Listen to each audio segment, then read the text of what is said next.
I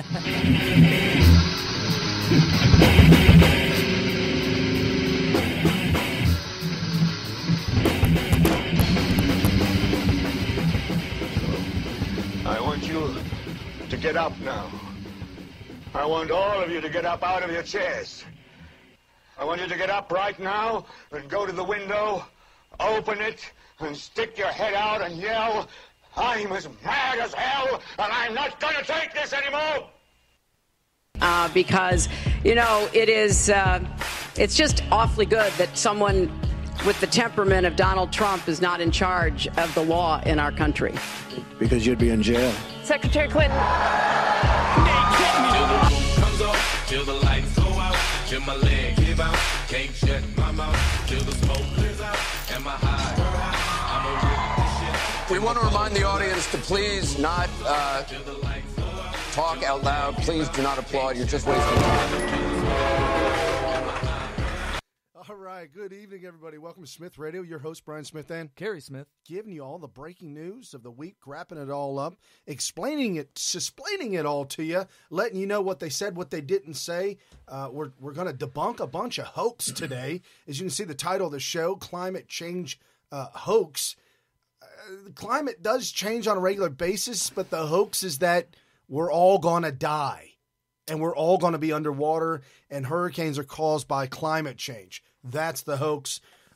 Steve Bannon coming on tonight on 60 Minutes, doing an interview with some dude who looks like he's older than dirt. I don't even know his name.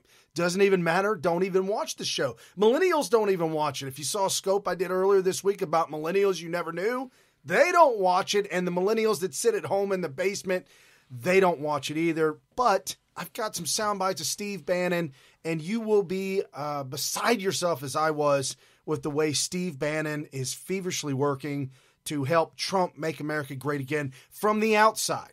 I didn't think it was possible, but as Bannon talks about it, it's going to be a good deal. We've got a lot of things on the plate today. The DACA and DAPA. I don't know if you've heard of DAPA as well as DACA, but both of them are in play in a sense and not really. But we're going to get to all that, and I'll explain it all. We've got some knowledge come to us through Judge Napolitano, who's a phenomenal judge. I respect the guy up and down. Are we looking all right? No, you keep on blocking my face every week. Oh, my goodness. Well, no, you want to keep the mic in front of your mouth. I'm just saying. You got that all jacked up. Look at that. Look at that. Okay, so you got. Oh my gosh. Sorry about that, folks. We're learning on this new video thing, and if you're listening through Spreaker, you can also follow us kind of like on the Ditto cam that Rush has. We have a cam on periscope.tv/Smith Radio. I'm sorry, Brian P. Smith. So periscope.tv/Brian P. Smith, and that's spelled BrianPSmyth. So make sure you guys get that right. And Brian is going crazy with his. Oh, that's a little better. That's a little better. I'm sorry, folks. I mean, it's just what it is. It's just he has the camera mounted in like the perfect spot, so that if the microphone is in the perfect spot for his mouth, it's also in the perfect spot to block my entire head. But we're gonna tinker with it and get better with it. We have software in the works coming down the pike that's going to enable us to look less like a radio broadcast show like what you're seeing now on Periscope, right, and more like an actual network TV type of broadcast, which would be really cool. So instead of me being this tiny little dot in the corner and Brian is like taking up 3/4 of the screen with his cheek, it'll be more of a we're side by side doing a TV broadcast. Both my chins are taking up the entire screen. Brian's on a diet, so now he's really self-conscious about all this kind of It's all good. It don't make no never mind. Anyhow, we've got a lot of things on the plate today. I do want to say, to start off, just flat out, folks, everybody down in Florida, obviously we know somebody in Florida somewhere, especially being from Ohio. The snowbirds have houses down there. That would be the baby boomers that have a second house down in Florida. They usually leave here in Ohio and go down to Florida for the winter, and then come back, hence the term snowbirds. Right. We've got friends and family down there as well. So everybody, please, please, please pray for those in Florida. As it looks so far, as we speak, the eye of the hurricane is right over the top of Naples. As you're listening to us say this, if you're listening live, that is the current situation right now. The eye is directly over Naples. And I was told that it was downgraded to a Category 3, not a 4 It might be anymore. even lower now. Okay. It's hard to tell. I'm just looking at the radar, if you guys see. And so, yeah, right over Naples. But it doesn't say the actual strength on this. Something I learned today from a good friend of ours by the name of Rush is that when you look at the screen for the climate, or the screen that they show you, or the radar, the radar graph that they show you, that giant color of red is not rain. I thought it was. Yes, it's not no. Precipitation. No, What is it? It's cold air in the sky. Are you sure about that? That's what Rush said. I'm not buying it. Look, part of my job. I don't know him to be wrong very often. Part of my job is to get it right on the radar. That's a big, big part. So, ask me if you want to know what the weather forecast is going to be. I'm going to tell you right now. The red, yellow, green, and all that stuff, and that brown color you get when it's a really, really bad storm, that's always been the amount of rain coming out of the sky. That's what I thought. I think he's wrong about that. I'm going to stick to my guns and say that he's wrong about that. So it's just me. So yeah, I'm not going with Rush on this. So yeah, so red is the amount of water coming out of the sky. Brian is frantically looking it up right now. And I'm telling you that I feel like I've been lied to if that's not the case, because that's the way I've always understood it. And I could actually verify it with my own eyes when there is a weather system over my head. And I'm looking at it on the radar. If it's yellow, it's pretty good rain. And when it gets to red, it's really hard. But he's saying that for hurricane, and I know that to be true on my phone. When I look at the weather channel, right, I look at my phone. The red means, man, it's coming down. Cats and dogs. I'm seeing a color code thing on your computer right now. What's it say? It don't make no never. It don't mean nothing. It's not saying nothing? No. We are so informative here on Smith Radio. We are so glad to let you know that we don't know what the color code. No, I'm pretty sure it's the amount of precipitation coming out of the sky. Just FYI. Yeah, heavy, severe, intense, extreme. Heavy meaning yellow, orange, severe red, and intense is pink. Extreme is... I've seen pink before, and I've seen what I thought maybe it was pink. Purple, like a fuchsia. No, not even. It's more like maroon. It's different than red, and it's different than pink. It's like maroon. I think I see it up there on the right. But anyway, We're getting off track here. Yeah, so definitely say a prayer for those down there that are in the way of Hurricane Irma. And apparently, if you didn't know, the mainstream media all week long has been salivating, just so intense with emotion, because they've got not one, not two, but possibly with Carlos. Oh, Carlos. 3 massive hurricanes all within a couple weeks of each other coming for America. And you got all kinds of idiots and talking heads out there actually saying and tweeting out, hope the hurricane takes out Trump supporters. Or climate change deniers. Yeah. Take them out. I'm telling you right now, I cannot tell you how many in total, these climate change hoaxsters have been saying to the people that are skeptical. And I've always said skeptical, but I don't know. I think it's pretty safe to say it's a total hoax. I don't think I'm going out on a really, really dangerous limb calling it a complete hoax. But no. I can't tell you how many times. And then it's actually supported by the experts, or the so-called experts. They'll come out and they'll say that the climate change deniers are so dumb because they don't even know the difference between climate and weather. And they say this over and over and over again because we we'll joke with them and say, look, another blizzard, or oh, another record cold, winter, we're in the negatives, or right. It's been freezing forever. We have 20 feet of snow, or whatever it might be. And we always joke, oh, global warming. And they always say, look at these idiots. Look at these morons. They think that weather is the same as climate. How dumb. And now they don't even see their own hypocrisy. They don't even see it. I'm like, so I'll throw right back at them, because they're saying that the hurricanes are proof of, or evidence of, or whatever, global warming, which that doesn't make any sense, because we've had hurricanes long before this so-called warming trend, which now I think is not even true. No.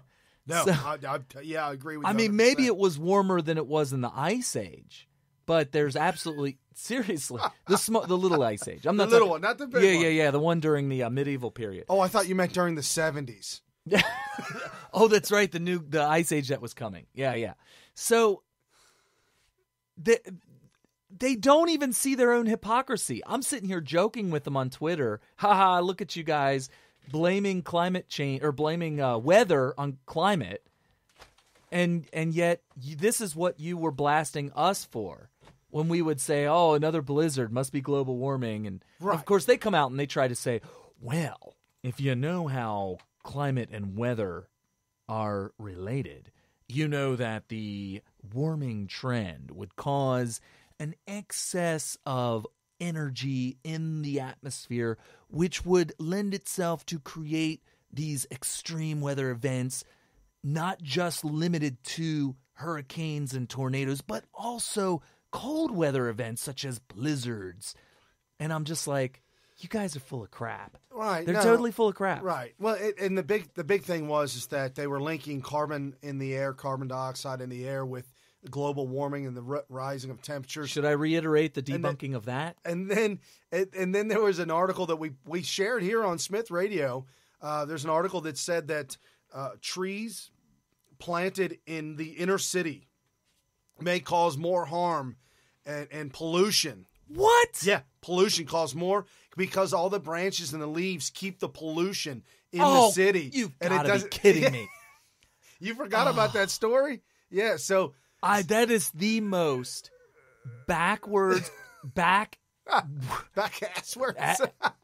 Was it bass-ackwards? Bass-ackwards. It's the most bass-ackwards theory that I've ever heard. It shows a complete ignorance of Mother Nature and science in general. You got to understand that plants are carbon. Right. And plants, I think it was a scope. Sometimes I do so many scopes now that I'm getting our shows and my scopes mixed up. But I'll go ahead and tell you what I explained in one of my scopes a couple of weeks ago. That have you ever noticed when giant trees, huge trees, that weigh probably tons, I'm talking massive trees. You ever notice when they grow up, I always assumed that the material that makes up the tree is from the ground. You know, it's the roots pick up the minerals from the ground, and then it makes the tree. Right. And you end up with a massive tree, and it's from, you water the plant, the little tiny seedling, and it grows up into this massive tree. And the material, because you learn in science that matter cannot be created or destroyed. At least these are the things that you should have learned that we're telling you now. Right. So when you see this massive tree, I always assumed as a kid, pretty much through adulthood really, that the material for the tree came from the ground because it's a solid. And where would a tree get a solid? From the ground, right? That's actually not true at all. Because if it was true, this is an easy way to prove it to you. If it were true that a thousands and thousands of pound tree, giant, huge oak tree, got all of its material from the ground, then it would cause the ground around it to sink. Of course, right. You would have voids. The ground would sink down to make up for the material that's in the tree. But that doesn't happen. Right. So what's the explanation for that? The explanation is that the photosynthesis effect takes the carbon out of the carbon dioxide from the air, and that carbon makes up the wood and the leaves and the sticks of the tree. It literally gets all of its material from the air. And so it's sequestering the carbon from the carbon dioxide in the air. And what's released? The oxygen. Right. So you got carbon dioxide, takes the carbon and makes the tree. And then it releases oxygen. So to sit there and say that trees in the city no good, man. Are causing some sort of pollution or holding down the carbon dioxide is just the most convoluted thing I've ever heard. And by the way, have you ever seen like air doesn't get stopped by a tree? It's not a blanket. No. It has blows through it. Yes. Yeah. It's crazy. People who talk about things that to try to trick you into thinking that climate change is caused by man, caused by us burning fossil fuels. There's one or two people that are doing this. It's either somebody who is completely ignorant and brainwashed by the second group, and that second group of people are the ones that have the agenda, and they're running this narrative, and they're trying to implement big government programs, socialism, communism, whatever name you want to call it today, in order to gain more power, to fleece more people out of more money, implement government programs that will take large quantities of money out of the economy to go towards these communist programs. And that's what it is. And so all these people out there that are trying to blame it on, they tell them themselves every day.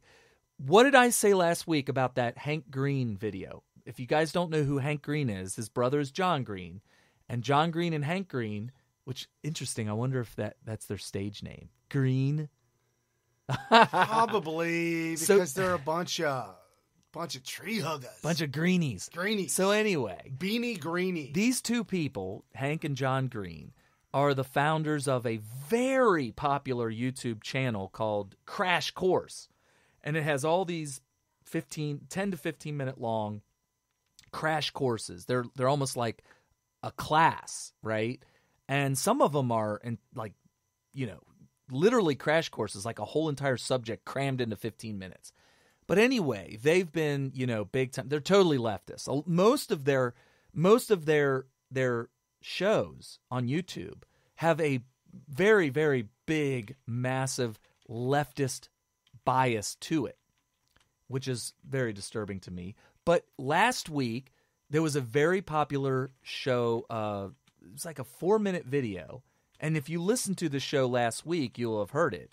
And you will have heard me respond to it. But he says that all these hurricanes are proof of global warming because we can graph it and show a trend that shows that the amount of hurricanes that we can anticipate on an annual basis on average over long periods of time is actually increasing, and we can see that by a shift in the graph. So he points out that the only way to see the shift in the graph is to be able to extrapolate way far into the future, many, many years into the future, in order to see enough data points to see the shift. So how do we get those data points? By a computer model. Right, the computer model, you throw in all this data from a computer model that is written by man, that has to have certain inputs in order to get the right outputs. And they'll tinker with it until they get the right outputs that show that the graph is in fact shifting to show more hurricanes over time. But this is not based on reality. It's based on a computer program that was written by man and carefully tuned to get the right output that they want. You mean manipulated? Yes, absolutely. A lot of times they'll put an input into these computer models and they'll get something totally opposite of what they want. And what they'll do with that output is throw it away. They'll say, well, this isn't what we think is happening, so obviously we didn't write the program correctly. We need to go back and do it again. Yeah, they literally are doing this. This is what's happening. All of this crazy global warming conspiracy crap is based on computer models, a number of which aren't working to their favor, so they throw them out, and they keep throwing out models until they get the models to produce the outcome that they want. And that's how they're able to tell you that we believe that the graph of the normal the probability curve of increased numbers and intensity of hurricanes is literally based on a man-made computer model. Wow. What? I've got a glitch over here. I need your show notes. Oh. Did you lose it? There you go. All of it. I thought you were using an Apple. Sorry, folks. Sorry, folks. So, MSNBC, Vaillancourt, I guess that's the guy that's on the show, one of their people. These names I throw out on MSNBC, CNN, ABC, CBS, all of them, I've never heard most of them before, and you probably haven't. They probably have a blue check mark on Twitter, and they probably have 1,500 followers. I'm sure. It's ridiculous. So he said, Hurricane Irma, an opportunity to talk about climate change. Oh, my goodness. Let us discuss the climate and its change. This is CNN, front page on CNN breaking. It says, you can't survive these storm surges, Florida governor says. Okay. You know, it bothers me, and we were talking about this. We were watching some of the video of police going door to door, knocking on people's door, opening up side doors to see if anybody's home. Please get out, going through with dogs and stuff. Somebody in Florida. I don't remember a time when we ever had we've been on this earth for thousands of years, and this is what we have to do. Well, it all goes along with my theory of the signs, the billboards, to the digital signs over the freeway. Mm-hmm. They're conditioning you and our children to think that they have the answers, and the words on the billboard sign is life-saving information. Well, let me see if I could play devil's advocate for a second here. If you look at the past, back when there was no internet, before TVs were widespread and radio probably was just wasn't as well networked out as it is today, where everybody can get the kind of information they have. If you look at the death tolls of some of those hurricanes back before there was global warming. I'm just saying. Okay. Yeah, it was thousands of people. Sometimes 3,000 people. They would die. Yeah, that would die in these hurricanes. And obviously, could you imagine living back then on the edge of Florida, in the Keys or something like that? You don't even know that a Category 4 hurricane's about to just absolutely nail you. You would see a storm coming, and you know how these hurricanes work. The outer bands are they're equivalent to a bad storm. Yeah, it's a setup. It's the outside of the storm is the least amount of damage and rain, and the closer you get to the eye, the more the damage, the more the water. Yeah. So you could imagine yourself being out there and nobody really knows. There's no way to get the information to you quick enough to warn you properly. And you just get this bad storm, and then you might get a break, and all of a sudden another band hits you, and it's a little bit worse, and you're like, wow. And then you get another break. And by the way, I was watching a guy's scope this morning from, I want to say Naples. It might have been near Naples or something like that. And he was in direct path of the eye. He was approximately a half hour away from it nailing him, maybe an hour. And he was so close to the eye. I looked at the radar, and I looked at the place where he was scoping, and I couldn't believe it. He was kind of outside, right next to the side of the building. He might have been under an awning of some sort. It was a big building. It was like a mall or something. Okay. So obviously he had proper protection. I think he was far enough inland and high enough of elevation that the storm surge probably wouldn't get to him. But I was amazed that the guy was literally 50 miles away from the eye wall. Wow. And it looked like a windy rain. Just a windy rain. Wow. Amazed. So these things really hit you in spurts, I guess, when it's coming. If in fact he was where he was claiming he was when he was doing this scope. And I had no reason to believe that he wasn't. You can actually hear people in the background. They must have all come to this building for shelter. But here he is. He's filming outside. He's like along the wall. And you could see the branches of the trees were kind of waving a little bit. And there was a little bit of rain. Obviously, there was rain coming down, but it wasn't like hard rain. And it wasn't even coming down sideways. So these things obviously come in spurts. You got a band will hit you, hard rain, hard wind, and then the band will pass and another band will hit you, hard rain, hard wind, and you get these breaks in between. Apparently he was getting a break before the eye wall hits him, and I didn't even get a chance to see what it may have looked like when he was in the eye wall, but he was extremely close to the eye wall.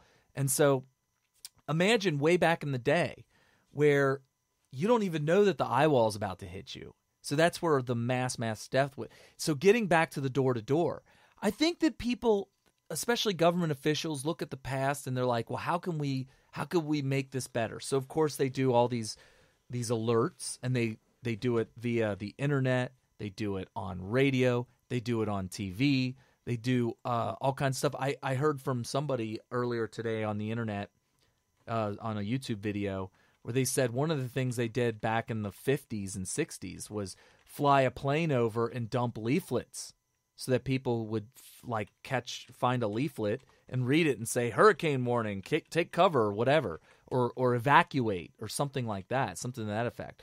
So obviously we've come a long way, but they haven't gotten rid of the door-to-door. And the way I look at it is this. I think they need to upgrade that. I don't think it's a very useful the manpower. I don't think it's a good use of manpower to just randomly go to every single door, banging on side doors, front doors, back doors. How many weeks and how many months and how many volunteers does it take to help run a campaign to knock on doors for Donald Trump? It takes months. Yeah, over a year. Yes. Over a year. Long periods of time. So my point, I was saying this to Brian before we went on the air, why can't we have a registry where if you feel, because of your current situation, maybe you don't have cable, maybe you don't even have a TV, maybe you're just like, I am done with this, I'm not interested in watching TV, so you don't have a TV, and you just don't listen to the radio. Whatever it is that you do with your time doesn't involve TV, radio, or that kind of media. Maybe it would behoove you to sign up for some sort of a registry that would have a government official, or maybe some sort of a program, or some volunteer system. Maybe it's a 501c3, where you're giving them the heads up that you need a knock on the door. Or maybe it's an elderly person that doesn't, for whatever reason, is going to need a knock on the door. And you would think that would be helpful to save your life to knock on the door. That's fine. I think that's a lot more efficient, because you're letting everybody know that, hey, either me or a loved one probably needs a knock on the door, instead of going to every single door. Yeah, no, definitely. And I guess if you're saying that he was periscoping 50 miles away from the eye of the storm and it wasn't life-threatening, then okay. If you can gauge where the storm's going to go through, then everybody move to the west. If it's going north, like this one's headed north, it's going right to Indianapolis, by the way. Indianapolis is going to feel it. So go east to Cincinnati, or go west to Louisville. Or to Louisville. Go further west to St. Louis. Okay. All right.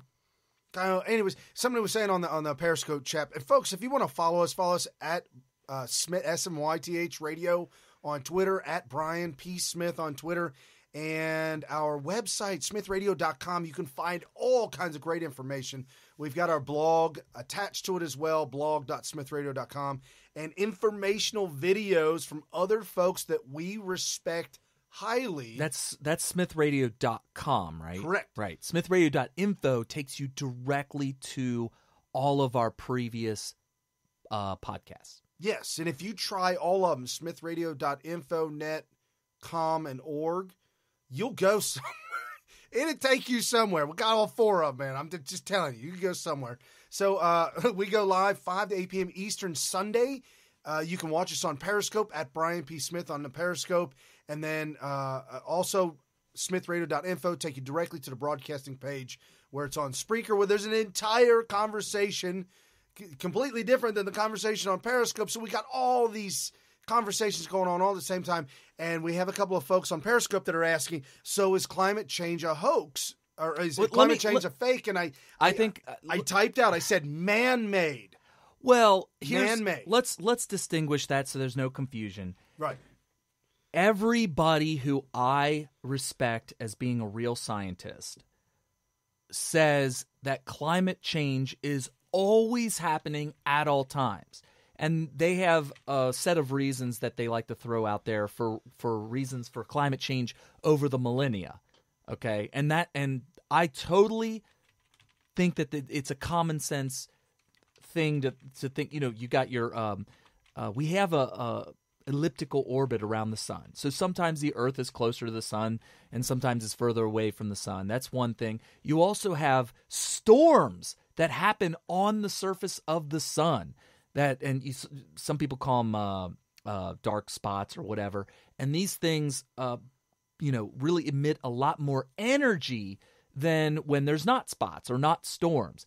And these kinds of things definitely contribute to the overall amount of energy that hits Earth. And then, of course, over time, that could cause an actual climate change, especially, just all these different things, I think have a lot more to do with it than what the climate change people are trying to say.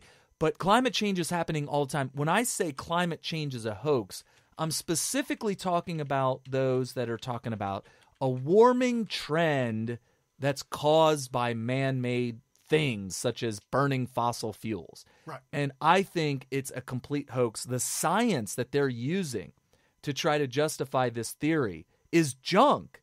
And if you need me to explain the nuances of that, I can actually do that. Hey, real quick before you do that, breaking news. I just tweeted out on Periscope, and I got that across the wire. Yeah.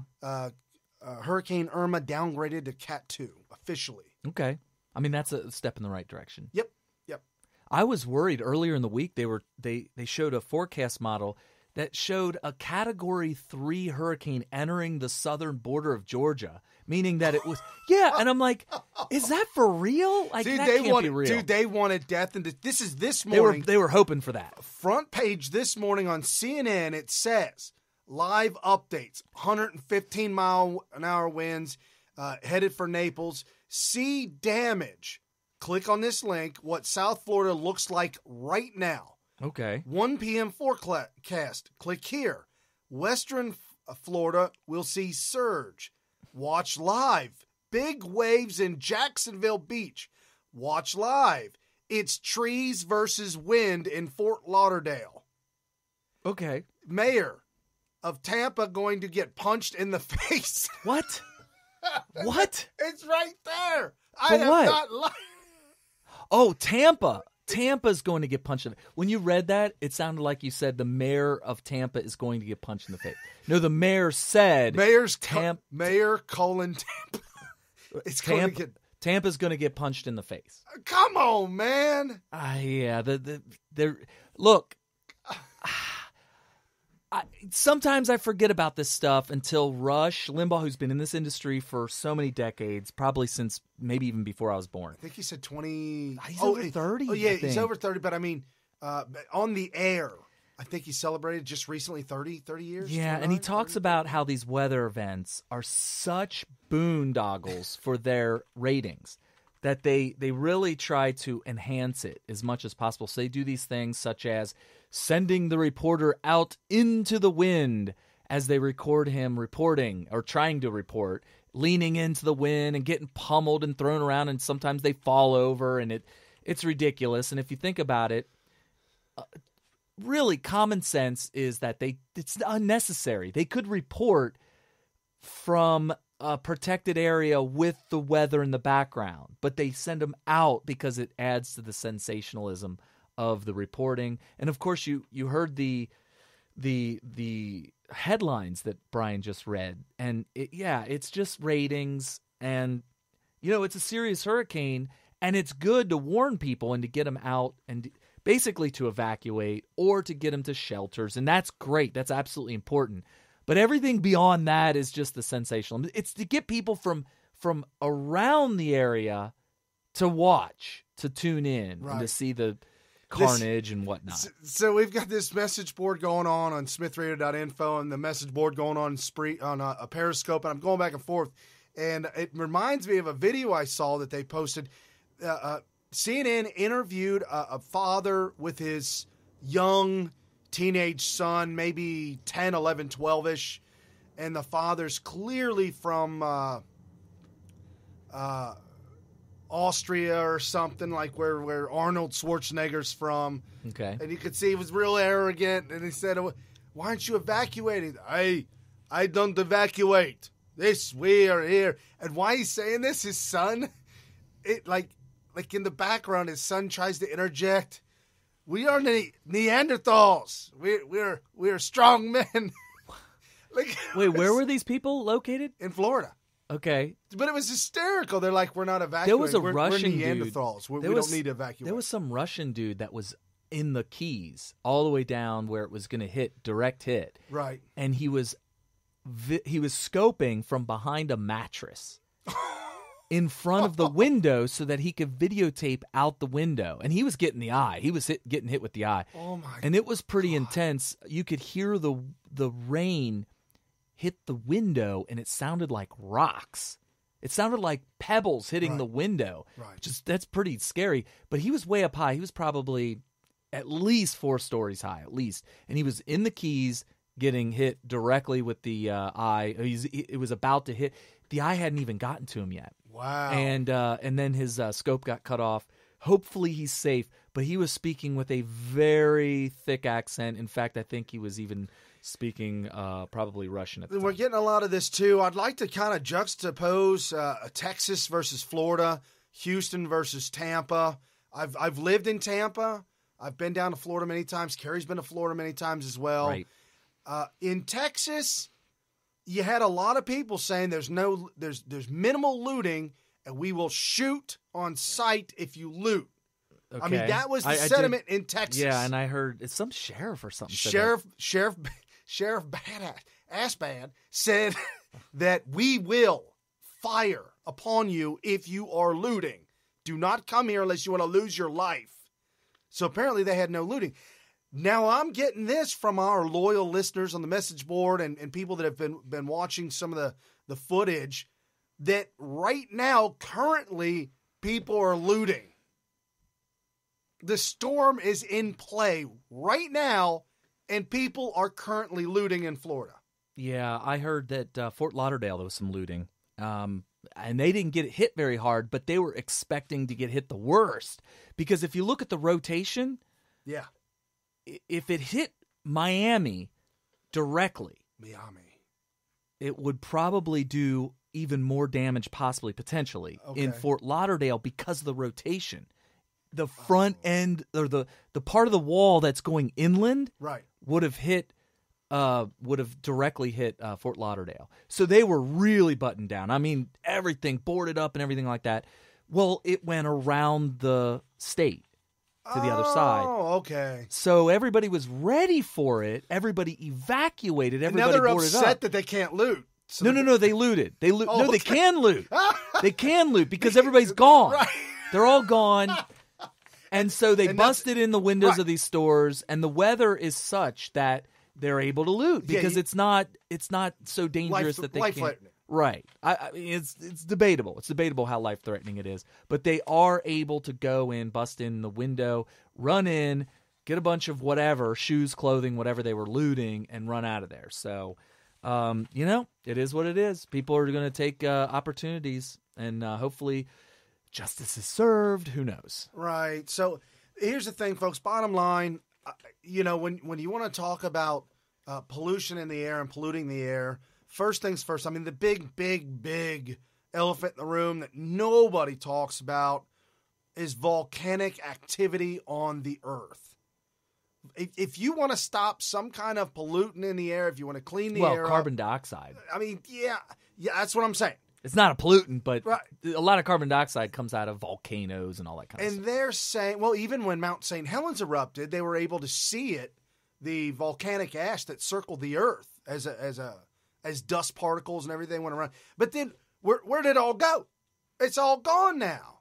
I mean, remember when you were telling me about when you went down, and we're just talking about natural disasters, we're talking about global warming, we are talking about the earth healing itself as a living thing that God created. God created. Right. And you went down to Florida looking for the oil. Oh my gosh, this was. You gotta understand, people. You gotta understand. Oh, I'm kind of embarrassed. I'm embarrassed. Dude, this oil spill. It was the BP oil spill in the middle of the Gulf. Yeah, I was in California, and I was riveted to the TV. I'm so embarrassed. And I watched as it was just pummeling out of the ocean floor. They were talking. It went for months. And I didn't know we were going to talk about this. But had I known we were going to talk about this, I probably would have looked up real quick some stats. But I know it was like a whole oil tanker released per whatever, like per day or per hour or something like that. Right. It was like so much oil being shot out like a cannon out of the ground in the middle of the Gulf of Mexico. And the way it was reported was, well, we can't, there's no way to stop it. We have no way how to stop it anytime soon. It's going to keep on dumping out indefinitely. And they had these cameras, these underwater cameras showing it shooting out. And in like the next month, we had it all planned out to go to Florida on the coast there. And we were going to have to deal with this oil. And so... What did you got? What do you got? They have $5.5 billion cleanup water penalty act. Yeah, the penalty. They were going to put BP out of business. Obama was doing all this crazy stuff to penalize them, and everybody thought that the entire Gulf of Mexico shoreline was going to be uninhabitable by any life for like 100 years or something crazy. I don't know. It was just nuts. 68,000 square miles. Of what? Of oil spill. They're saying the area. 11 killed, 17 injuries. Oh, that was from the actual oil. No. The boat thing, whatever, the thing that drills the oil. The oil thing. Platform. The platform. That blew up and killed a bunch of people. Right, but I'm just saying, the oil, 4.9 million barrels of oil. Yeah, a lot. Like they were comparing it to the Exxon Valdez, and they were like, "Oh my gosh, this is like 100, Exxon Valdez." It was a lot of, and of course, I mean, the numbers made sense to me. So I go down to Florida, and I'm expecting there to be all kinds of black smudge all over the sand just from the oil washing up, because it's going to float on the water, and it's going to go to the shore, and it's going to be taken around by the currents. And sure enough, get there, and the beaches were clean. I mean, they were telling us that this is going to ruin people's vacations, and they're not going to be able to get into the water, and it's going to be so contaminated. 86 days, almost 3 months, pumping oil out from the ocean floor, pumping oil from the ocean floor into the Gulf. Right, and so they didn't know how they were going to clean this up and all this crazy stuff. So I'm down there, physically down there on the beach saying, wow, there is no sign whatsoever of a single speck of oil anywhere, not on the sand, not in the water. I'm like, what? This should have gotten to me by now. Well, it turns out people started asking that question too. Like, where's all the oil? There was like millions of barrels of oil that were released into this confined area that we know of as the Gulf of Mexico. I got one word answer. Okay. Dawn. Dawn. So somebody started pouring Dawn into the ocean, right? P&G started pumping millions fake of gallons news. of Dawn. Hashtag fake news. Don't listen They to that. cleaned the baby birds. Well. What does that have anything to do with the ocean? I don't know, but the little birds and little chicks are on the bottle of Dawn because they cleaned the oil. So they capped this thing up after 86 days. Yes. And people started wondering, well, where's the cleanup? Where are they going to clean up all these millions of gallons of oil that are in the Gulf? Where is it? And they started searching for it. They literally started scouring there was nothing on the beach. No. There was no evidence of any oil on the beach. Do you remember somebody was reporting oil coming down from the sky in a rainstorm? I swear, this was all over the news. A rainstorm happened in Florida or somewhere on the Gulf of Mexico. and they were videotaping the ground, and there was rainbows. You know how when you see oil on the ground, oil slicks in the water on the ground, it'll look like a rainbow when you see the reflection of it.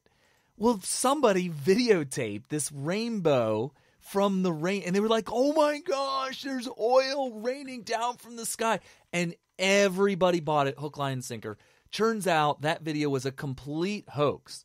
But by this time, I'm going down to Florida to see the oil-soaked sands of the beaches on the Gulf of Mexico. Turns out all of that was a hoax. People were scouring the Gulf of Mexico looking for this oil, and it turns out they never found it.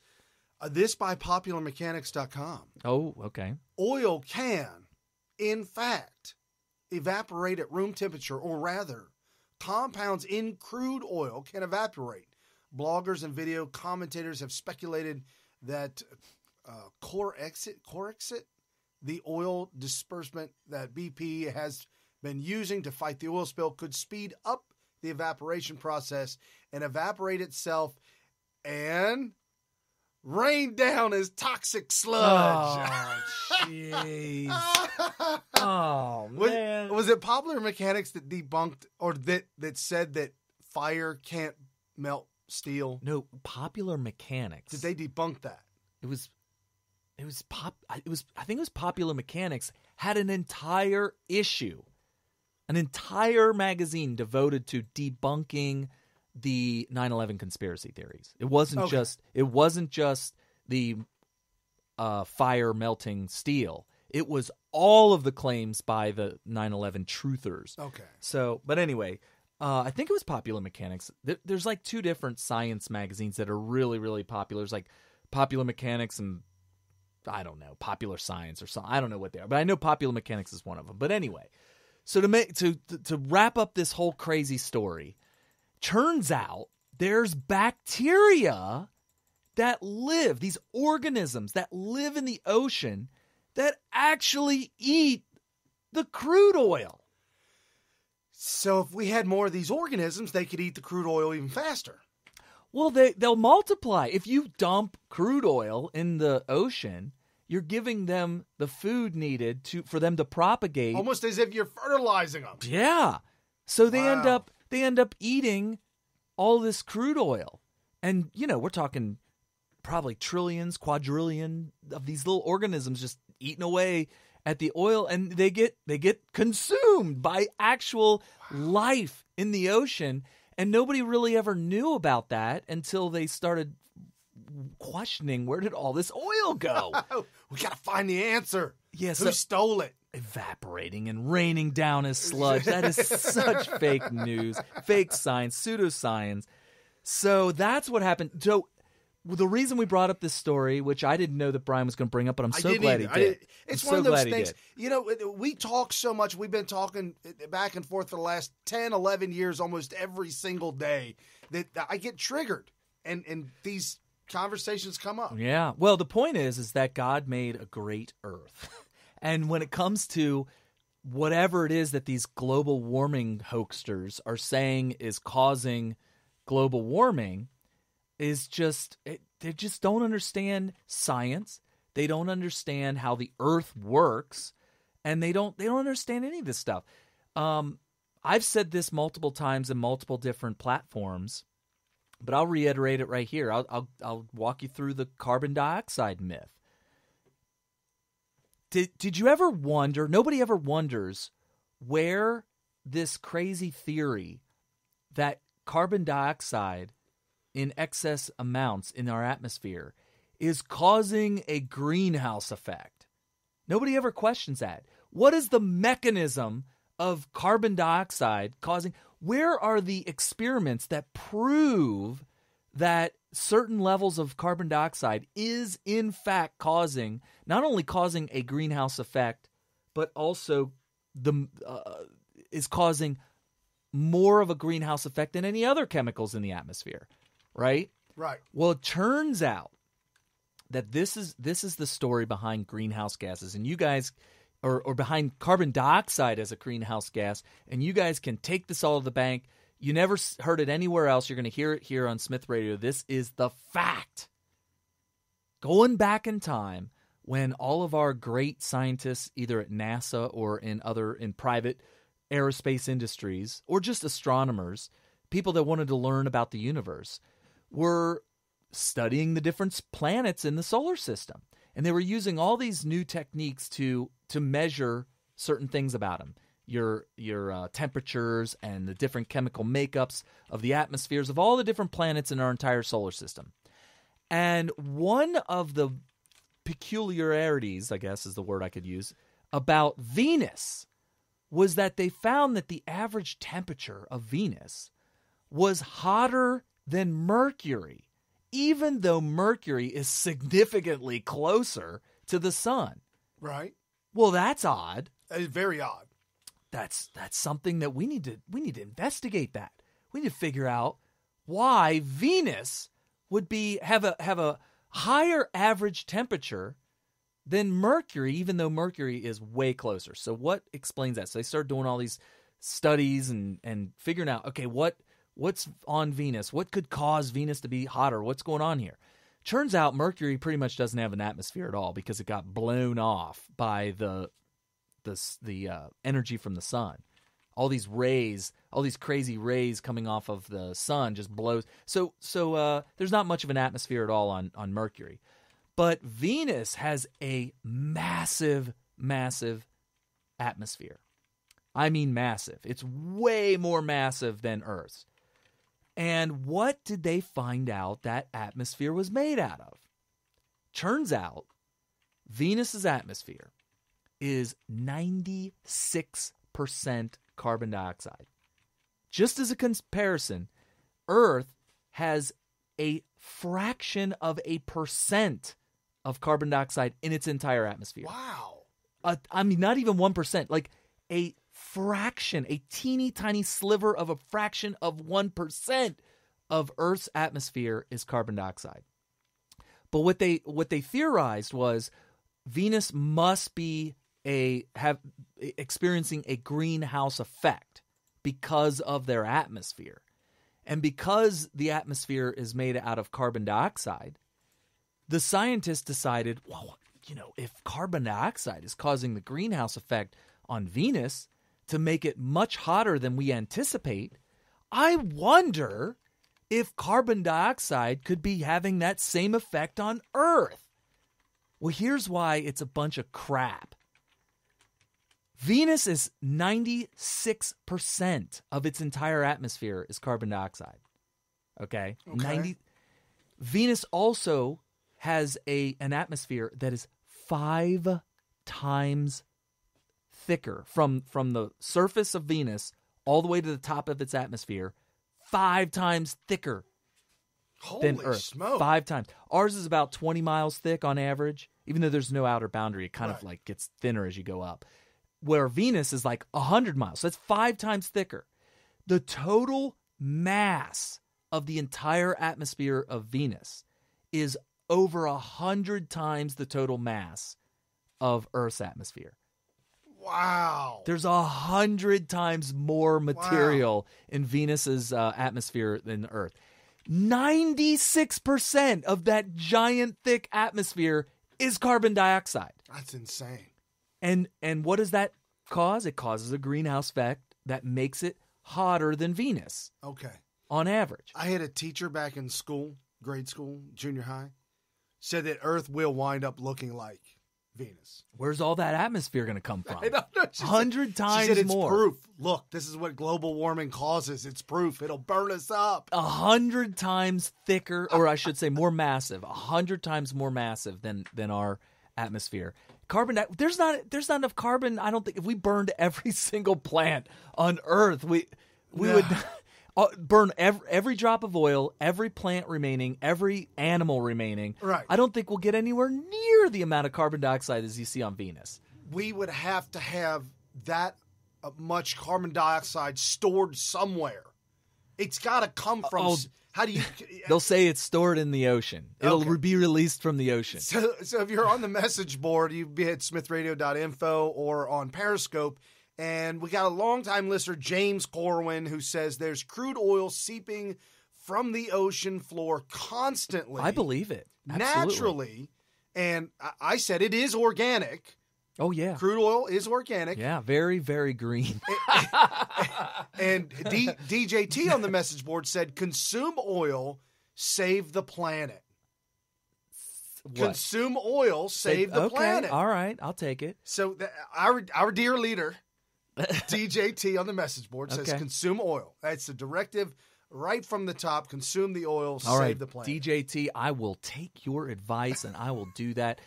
I mean, and then these greenies, I should say. These greenies think that, well, we need to get off of crude oil and start doing these more sustainable energy sources such as wind turbines and electric cars. Well, electric cars are run by coal. What? What? Yeah, so we need to get away from coal, and we need to get away from oil, and we need to use windmills, and we need to use the solar panels. What did we learn at the Smithsonian Institute while we were in D.C.? You'll have to jog my memory because 60% of all of America's energy comes from solar. Oh, that is definitely a lie. No, it's fact. Why? Because they said it at Smithsonian? Yeah. They are liars. That's not even remotely close to true. It's fact. That's so lie. It's solar. Here's why. The sun caused the growth of plants and the life of trees. Yeah. I originally thought it was dinosaurs that caused the oil, but it's not. It's the woods and the trees. Well, same coal. Coal is literally decomposed plant matter. Okay.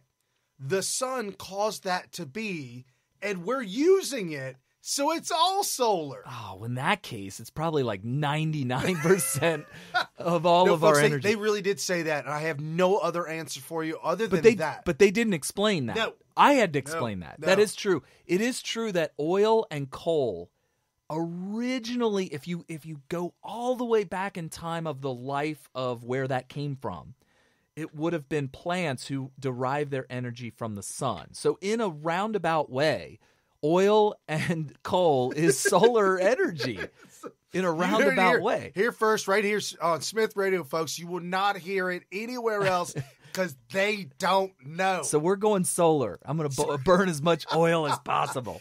Go solar, burn oil. Yeah. That's a bumper sticker. Hashtag. No. Copyright Smith Radio.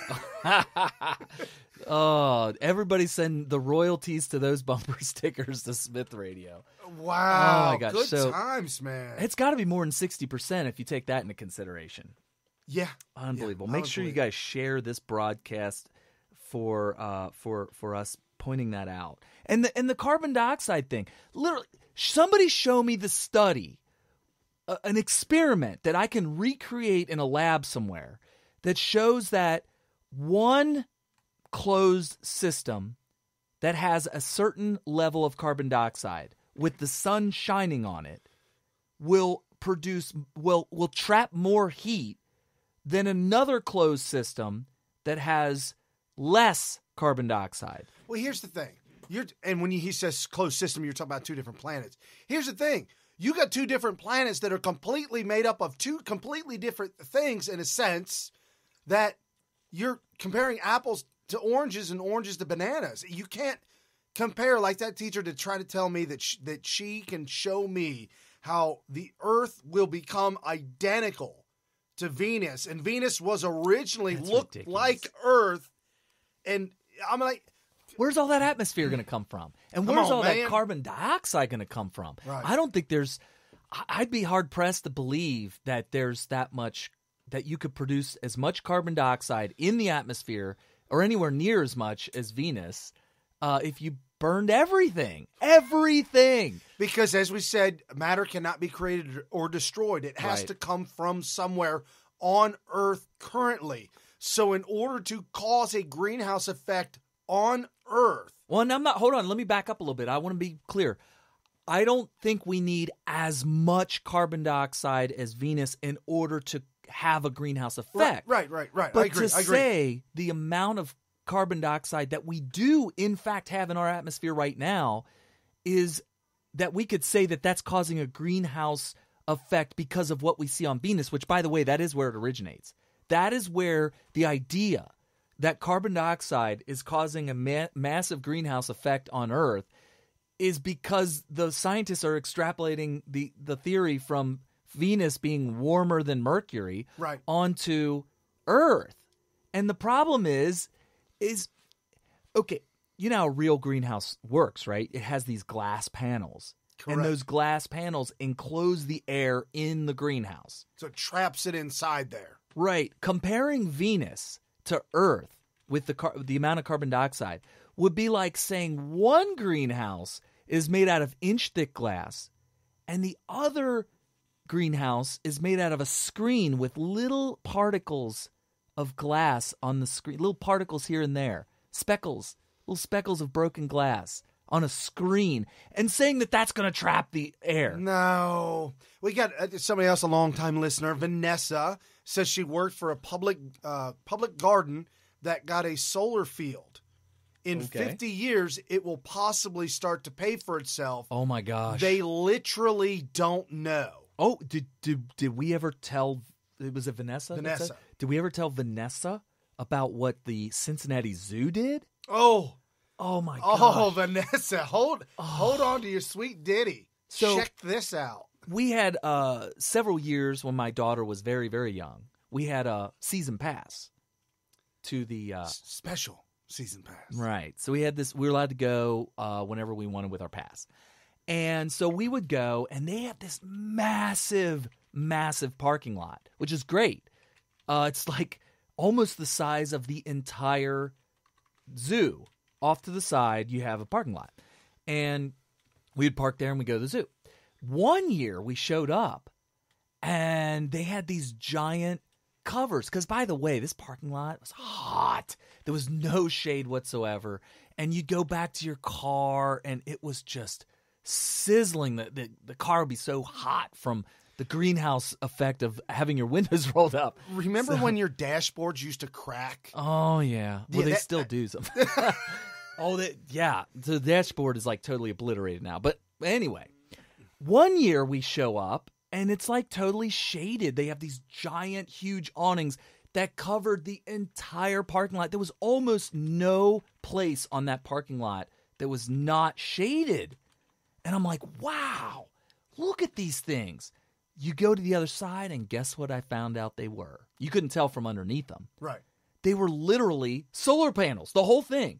So the entire parking lot, almost the size of the entire zoo, was now a giant solar panel. So imagine going to this enormous parking lot, and every car is underneath a carport. Yeah. Every car is a carport, every spot. Yep. And the ceiling of the carport is an enormous solar panel. Right. Or a like a cluster. Cluster of them connected together. Yep. And there was very little sun getting through that. Like all of it was a solar panel collectively.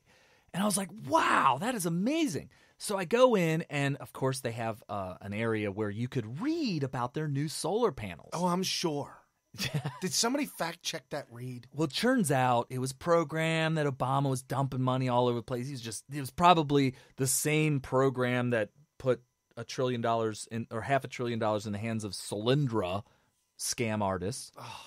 And so it was like, I don't know, $25 billion or something. I don't know what the exact number was, but it was very expensive. And so I thought, well, at least their electricity will be free. Right. The entire zoo will have free electricity, right? You would think. Right. Or maybe most of it, right? Right. So I looked and I read further. It turns out that this massive solar farm, it was literally a solar farm, that was almost about the size of the entire zoo itself. Right, because it's the whole parking lot. The whole parking lot. The entire parking lot.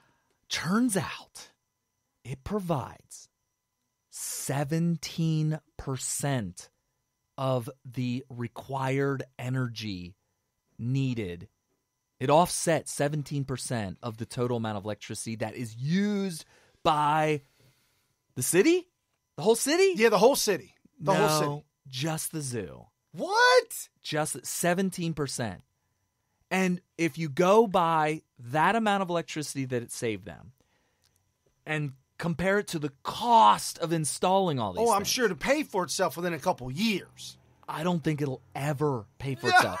Ever. And here's why. Because eventually some of these solar panels are going to have to start needing to be replaced. When you've got cleaning, you got to keep them clean. You got maintenance, you got routine. You'll have to have an entire new crew that will have to maintain and clean. Because if the solar panels get dirty and they're not cleaned, it's not going to be as efficient. It'll block some of the sun, so obviously they have to clean it. And they're at an efficiency angle. issues. Yeah, and I really don't know. I'm not going to sit here and pretend to you that I know exactly what the maintenance schedule is. I don't know how often they have to be cleaned, if ever. It's possible maybe they just rely on the rain to wash off the dust. I don't know. They're all at an angle. They face the southern, the southern exposure of the sun, so they're all at an angle.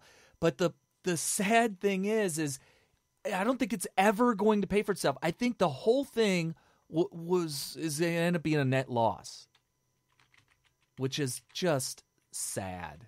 Just a sad, sad thing. And by the way, you guys can look this up yourself, but solar panels are horrendous on the environment. Horrendous. The actual manufacturing process and the disposal of the solar panels and the batteries that are associated with it, which, by the way, solar only works properly in conjunction with giant batteries, because they got to store the excess electricity for use when it's cloudy or when it's dark out at nighttime or whatever. And so those batteries are an environmental disaster. 6,400 solar panels. Is where? The zoo. Oh my gosh. Yeah. At a cost of $11 million. Oh, that's actually lower than I thought. I thought it was like $24 million, but you're saying 11. For the panels. Okay. Just the panels. Oh, that doesn't include all the other associated. No. Like the actual awnings that they build are massive. Oh, they're enormous. Huge I-beams. And then, I used to install car stereos when I was a kid. Yeah. And one of the things, and also live DJ equipment, all that kind of stuff. One of the most expensive things, the expense that everybody overlooks when they're doing a car stereo, or if they're a DJ and they're buying all their equipment for DJing. And also, Brian and I bought a lot of equipment for this radio show. And one of the things that I knew was coming, but Brian might have taken Brian off guard a little bit. The wires are a shockingly overlooked expense. Yeah. Like, for instance, I'll get like 20%. 20%, at least 10%, a lot of times as much as 20% of the cost of a car stereo installation, like a custom car stereo, right, is the wires. And when we bought all this equipment, probably a good 20% of the cost of all of our equipment is the wires. I guarantee you those wires for all those solar panels are very expensive. I guarantee you. Because a lot of that stuff, if it's DC, you need these giant thick cables to get the wiring. DC wiring is really expensive because you got to buy thick cables. It's not like AC wiring where they could use transformers to get it up to really high voltage, in which case you need a lot smaller gauge wires, and it's just the way it is. It's just the way it is when it comes to electricity. So that stuff gets really expensive. It's absolute insanity. I was looking it up. You guys can look that up. Go to Cincinnati Zoo, solar panel project, whatever, type it in. You'll see the pictures. It literally is a completely covered parking lot of solar panels. It's absolutely insane. So, Dayton, Ohio's got another one up there. The University Solar Project, 8,300 solar panels. They're saying that it'll lock in electricity costs for the next 30 years. But, what's that really mean? What's that mean? Come on now. What are we talking about? Okay, here it is. I finally found it. The total project cost $40.8 million at the Cincinnati Zoo. $40 million? $40 million for total project cost.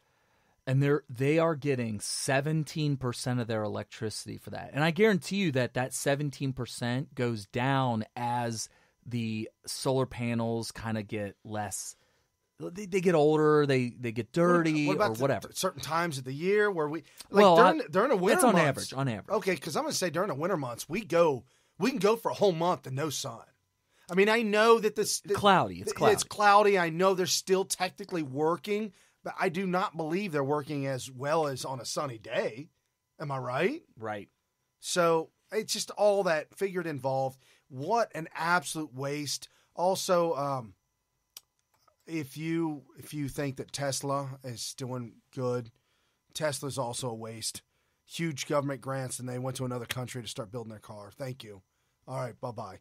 I'm done with the solar. Done with solar. The windmills, do not even get me started on windmills. I'm telling you, talk about global warming. We are creating more climate chaos. Climate chaos is at an all-time high, killing and endangering bald eagles and rare birds because they're being hacked to death by these stupid windmills. Right, the bald eagles, and they have these rare owls and stuff like that are they getting can't see it chopped come. up. Well, hold on. Do this. See, this is what Carrie and I do. We're driving down the road on the freeway. We've got time to kill. You turn on the radio? No. Let's talk about something. Oh, we don't. The radio doesn't go on. Let's talk about something irrelevant that nobody else would talk about. So, I guess you did the math at one point. Do you know what I'm talking about? Are you talking about the speed of the? Yes. Yeah. I think I talked about it on a show a long time ago. So I went to some wrestling tournament, and we traveled because we don't have windmills around here. So a lot of times you have to see these things when you go travel on the road. If you go further north in Ohio, I believe they do. Probably. Because it's flat up there. But we went to Nebraska, and we had to cross through Iowa to get to Nebraska. And apparently there is a wind tunnel, just a total wind tunnel in Iowa. Oh, wow. I mean, it's amazing. It was like imagine a hurricane, but instead of, it wasn't cloudy and it wasn't rainy. It was just kicking up dust and it was hitting you. It was just total full-blown hurricane type of wind, like 80-mile-an-hour winds, it felt like. So I go into the gas station. I'm like, holy crap, what's going on out there? And they're like, what do you mean? What are you looking at? What, something coming? Yeah, what happened? I was like, all that wind. And they're like, hun, you must not be around here, hun. She said, you mean he said, hun? No, it was a woman. It was a woman. Hey, don't judge. Oh, I did not assume her gender identity, which you gotta be careful of. You gotta be careful in this day and age. You can get sued. But anyway, so she said, it's like this year round. So I'm like, oh, well, I guess it's good that you got windmills then. So anyway, I'm watching these windmills, and I actually looked up on the Googles the radius of these things. It would be the length of the blades on these things. And I calculated, I used a stopwatch, and I figured out what the revolution was on these turbines, these windmills, and I used the radius of the windmill by figuring out what the length was by Googling it, and I calculated the revolutions using a stopwatch, and I did the math. And I figured out that the tips of these blades were going over 200 miles an hour, like 250 miles an hour. So the tips of these blades on these windmills, while they're going about as fast as they can go, 250 miles an hour. Now, you think a bird flying through there when the tip of a blade, you would never know looking at it because they're so massive. It just looks like they're going around like. Well, and then Carrie and I start talking about theory of relativity, and we start talking about E equals MC squared, and the time is different from wherever you are. Whoa, how do we get that You far? look up at a plane in the sky, and I've done this with my kids. You look up at the plane in the sky, and it's going so slow, and it's like its wheels are down. I said, I know it's about ready to land. It's like, no, it's not. It's still way up there, and it's still going really slow. Okay. No, man. Their time is completely different than your time. Oh, my gosh. You're crazy, Brian.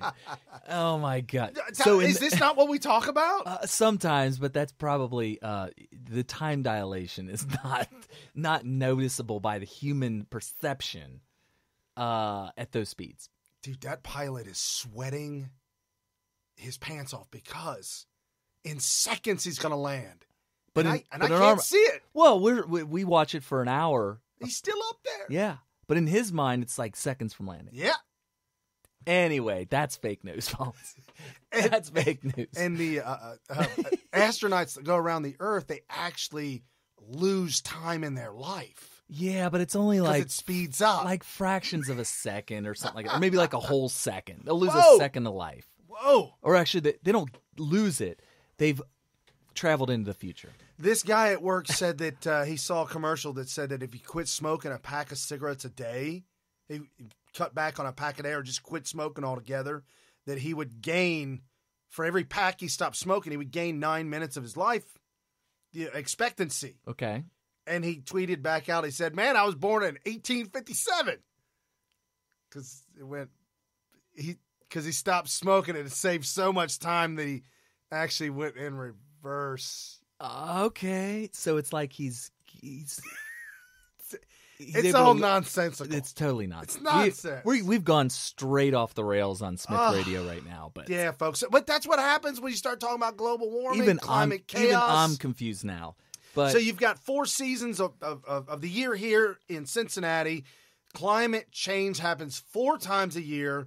If you don't like the saying here in Cincinnati is, if you don't like the weather, wait a minute, because it might change to your favor pretty soon. Yeah, Cincinnati is like that. We've had days where it would be in the 80s, upper 80s one day for a high, and then the next day the high is in the mid 60s. The very next day, it's crazy. You know, when we were in Yuma, Arizona, it would get up to 119 degrees during the day. And even though it would be down into the 80s at night, it felt like 80s in Yuma, Arizona. It felt to me like 50s. It was really, really cool because the humidity was so low, really low. So nuclear power, cleanest possible fuel we have around. France, the most liberal. Well, maybe not the most liberal, but pretty much that's where liberalism is born, in France.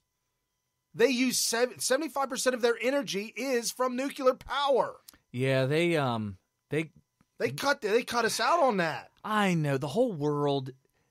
If they really were worried about greenhouse gases, they would just go nuclear everywhere. Yeah, and I'd like to see a nuclear car to where you turn it on at the factory.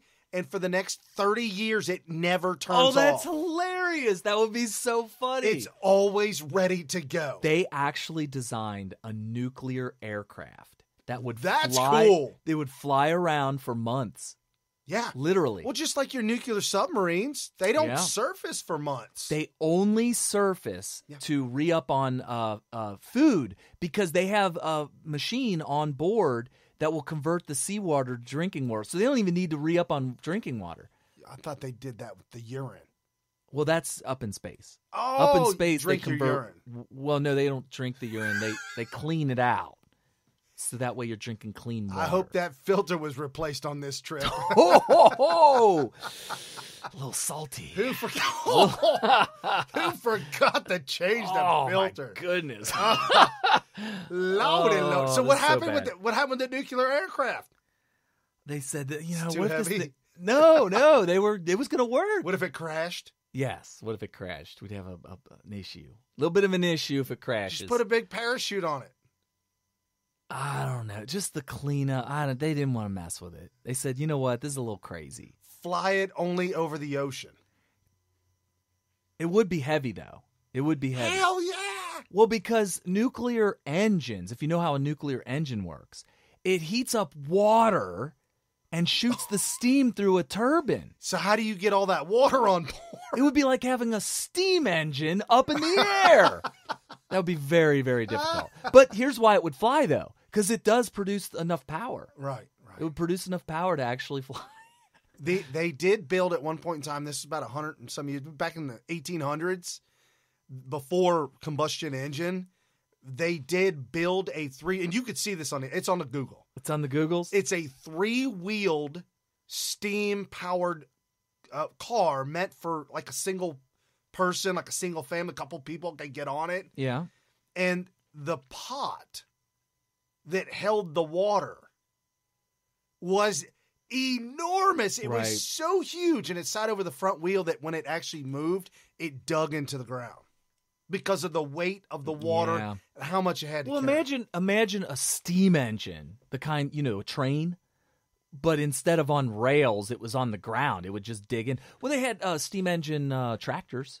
They had tractors that were plowing the fields that were steam engines.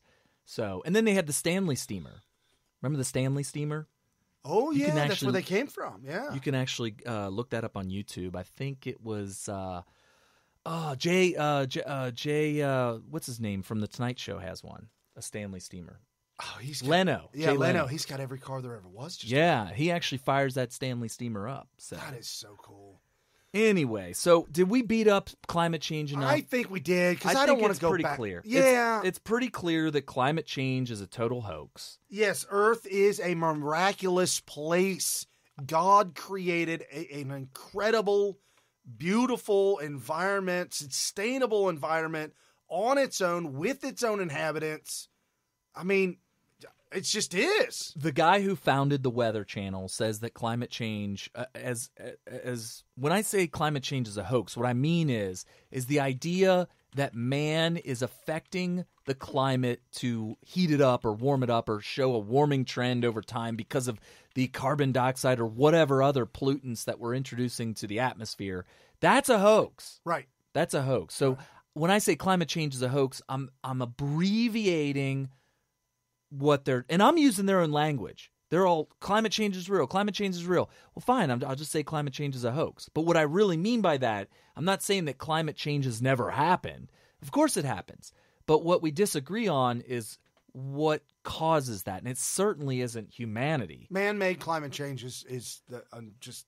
Because they all bring it back to carbon dioxide. And my whole thing is you haven't been able to sufficiently prove that climate change is related to, or that global warming is related to the amount of CO2 in the atmosphere. And they show all these graphs and they say, see, look, it proves it. But there's also scientists out there that show that there's no correlation. Right. PragerU came out with a video that shows that if you show the graphs of the amount of CO2 in the atmosphere with the amount of average global temperatures, you find that there is no correlation. Here's another thing. Today, with the satellites in the atmosphere, or in the space, that are doing the geothermal energy coming off of, that's reflected off of Earth or whatever, right. I do believe today, with the technology that we have today, that we can actually have an accurate, full global mean temperature. I do believe that. How long has that technology been there, though? I don't know. Well, how long have we had satellites in space? 25 years, 30 years, and 40 years. So what are they talking about? Global temperatures from back in the 1800s, 1700s, 1,000 years, a million years ago? Okay, well, I mean, I'm sparse with you, but I was told, I'm just playing devil's advocate, that you can get core samples from ice. Okay, but what does that say about the temperature? I mean, how accurate is that temperature gauge that you're coming up with? Plus or minus 0.0001 degree of a degree. Prove that. One thing we learn in science lab. Scientists are in an agreement. Oh, 97% of them, right? Yes. Turns out that's fake news. That's fake science. Turns out when somebody says 97% of scientists agree, you have to say agree on what precisely. Turns out that if you ask a scientist if climate change has ever happened, and they say yes, they get lumped in with the 97%. Oh, wow. They didn't ask them whether it was man-made. They didn't ask them whether it was global warming or what was causing any of that. All they asked them was, has the climate ever changed? And if they say yes, they get thrown in with the 97%. And it's being misused. They're saying, so you don't agree with the 97% consensus of scientists who say that man-made global warming is real, that climate change is caused by human influences. So they're misusing the statistic. Well, they're misusing the answers that are given. by the scientists. Well, the statistic that 97% of scientists agree they're misusing what they agree on. They agree that there's change in climate. Right. Like yesterday, it was night. But we and aren't today arguing it's that. Day. We're with the 97%. Yes. We say, yes, there's climate change, but it's because of changes in the amount of solar energy that hits the Earth. So anyway, we had this, how much of the show did we devote to this?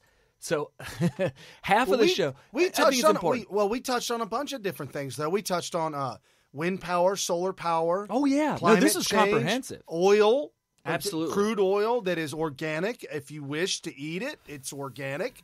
Just like the apples they claim are organic that don't really taste like Please apples. don't drink a bottle of Crude oil? yeah, and Even though it's organic. and then sue us for saying that you can drink it. I didn't say you could, but it is organic. I am saying it's organic. Okay. If you are an organism that lives in the Gulf of Mexico, it may be your diet. We have a surfer that listens to our show, and that surfer said that they clean off those organisms off their surfboard with fresh water every time they put their surfboard up. Why are they on their surfboard? What kind of oil? What kind of crude oil are they surfing through? Well, they got to lube up the board with sex wax first. Okay. Once you lube the board up with sex wax, then apparently, because it is a petroleum-based product. Is it? Sex wax? Could be made out of whales. We're getting in a whole different... Nice. We are opening up so many cans of worms. So they said that somebody said something about the Bannon interview on tonight at 7 o'clock on 60 Minutes. Well, Is that on? That's on tonight. spoiler alert. What? I have it on right now. What? How'd you get it? I've got 3 sound clips from Steve Bannon. So we're switching gears to Steve Bannon. Yeah, because Palace Intrigue. because I think that's where we need to go. All right. So for those of you, just to sum this up please try to convince me that global warming is caused by man-made, and I've already researched it. I'm telling you, all y'alls that think that are wrong. All right, that's a summary.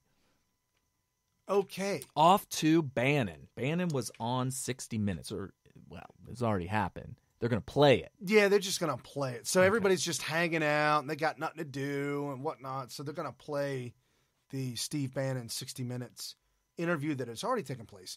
So, and I've got the clips from the show. I'm sorry, folks. Mr. Producer, get me all mixed up here. Okay, so Steve Bannon just left the White House. Some fake news organization saying that Steve Bannon was fired. Steve Bannon, on the other hand, said, no, I can do much, much more for the Trump organization. I can help make America great again in a much larger capacity by going back to Breitbart and doing what I do to get the word out. So he joined, I don't even know the old dude's name. I really don't know his name. Maybe you can look it up. Maybe I'll look it up real quick. So he sat down for the interview, like a tell-all interview, and this is the first soundbite that I have. It's a minute long. These soundbites are kind of short, but this will definitely wet your whistle for what is going on and Steve Bannon's opinion on, the old guy on the left. Steve Croft. Yeah. Because there's also Scott Pelley. He was the one that interviewed Mike Cernovich. Scott Pelley did. Yeah, Scott Pelley got owned. Yes, he did. He got my goodness. pwned. Now, we're not endorsing Cernovich. We're just saying that he owned Skelly. I'm not disowning him, though. I'm not disowning him. Okay. No, sir. So this is Steve Bannon with the sit-down with 60 Minutes. This is the first part where he's talking about the GOP and the Rhino Republicans, the establishment Republicans. Dude, That's the battle. That's the battle. Right. I'm telling you, folks, Steve Bannon is a great guy. Flat out. And now he's coming out to air it all out. And here's what he's got to say about the establishment elite. The Republican establishment is trying to nullify the 2016 election. That's a brutal fact we have to face. The Republican establishment. The Republican establishment wants to nullify the 2016 election. Trying to nullify the 2016 election. Absolutely. Who? I think Mitch McConnell and to a degree Paul Ryan. They do not want Donald Mitch McConnell and Paul Ryan. Trump's populist, economic, nationalist agenda to be implemented. It's very obvious. It's obvious as night follows day. Give me a story that illustrates that. Well, that sounds like Mike Wallace. Is that Mike Wallace? No. Okay. All right, I'll take your word for it. Mike Wallace is dead. Oh, is he dead? Yeah, Mike Wallace is dead. First met him. I mean, he said, I think in one of the first meetings in Trump Tower with the president, as we're wrapping up, he basically says, I don't want to hear any more of this drain the swamp talk. Flat out. He goes, a guy up on Capitol Hill can't buy a Coke unless it's got to be reported. He says, I can't hire any smart people because everybody's all over them for reporting requirements and the pay, et cetera, in the scrutiny. You know, you got to back off that. The drain the swamp thing was Mitch McConnell was day one. Did not want to go there, wanted us to back off. Interesting. Now, do you remember this, folks? Because I remember this. Right after the election, I don't know if it was Mitch McConnell. I'm not sure if it was politicians. I'm not even sure. It might have even been fake news media that was told by Mitch McConnell to let the peeps know. Let the peeps, all the peeps in America, let them know. Trump no longer will say drain the swamp. I don't know if you remember that. I don't.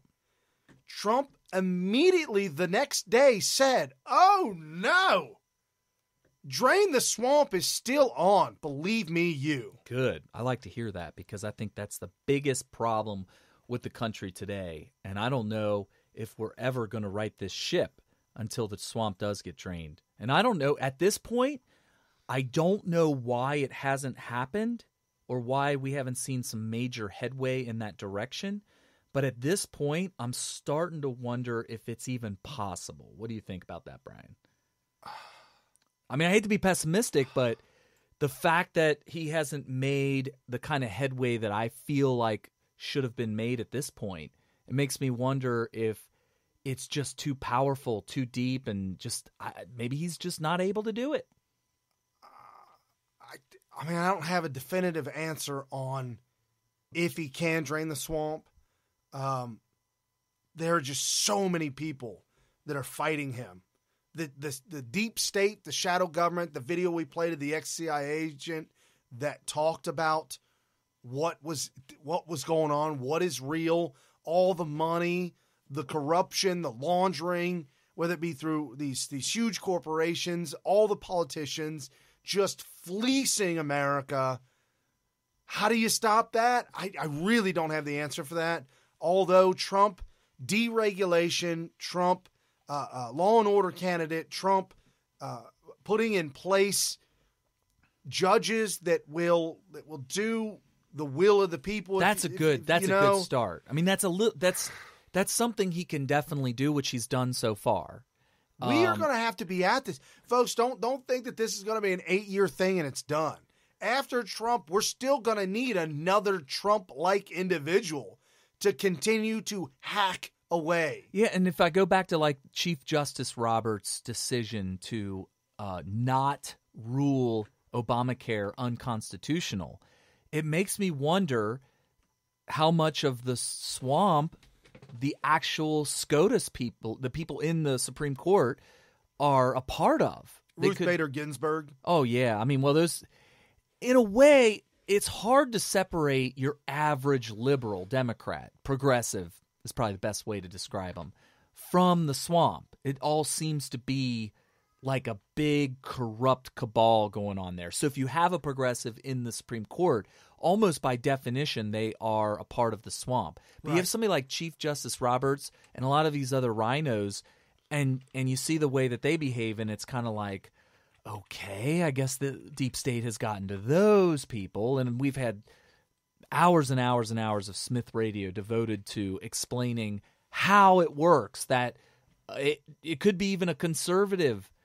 Like we thought that Marco Rubio was like a Tea Party favorite. We thought that Paul Ryan was a Tea Party favorite. Now it seems like these people are like the poster children for rhinos. Right. And how does that happen? Well, we had shows where we would explain the craziness that happens at these cocktail parties that would enable them to corrupt these young bucks. Yeah, and James Cohn on the message board said, guys, look at how much blowback Trump got for firing Comey. Yeah, it's going to be so hard for him to just fire individuals. Yeah, but blowback is when you hear blowback. Oh, he got taken to the woodshed, or he got yelled at, or he got excoriated, or he had negative press, or whatever. This all fits under one banner. It's really important for everybody listening to understand this. All of that stuff fits under the peer pressure banner. They're literally just trying to use peer pressure. The bad feeling you get when you think a lot of people out there disapprove of your actions or your decisions. And I think Trump is pretty good at handling that.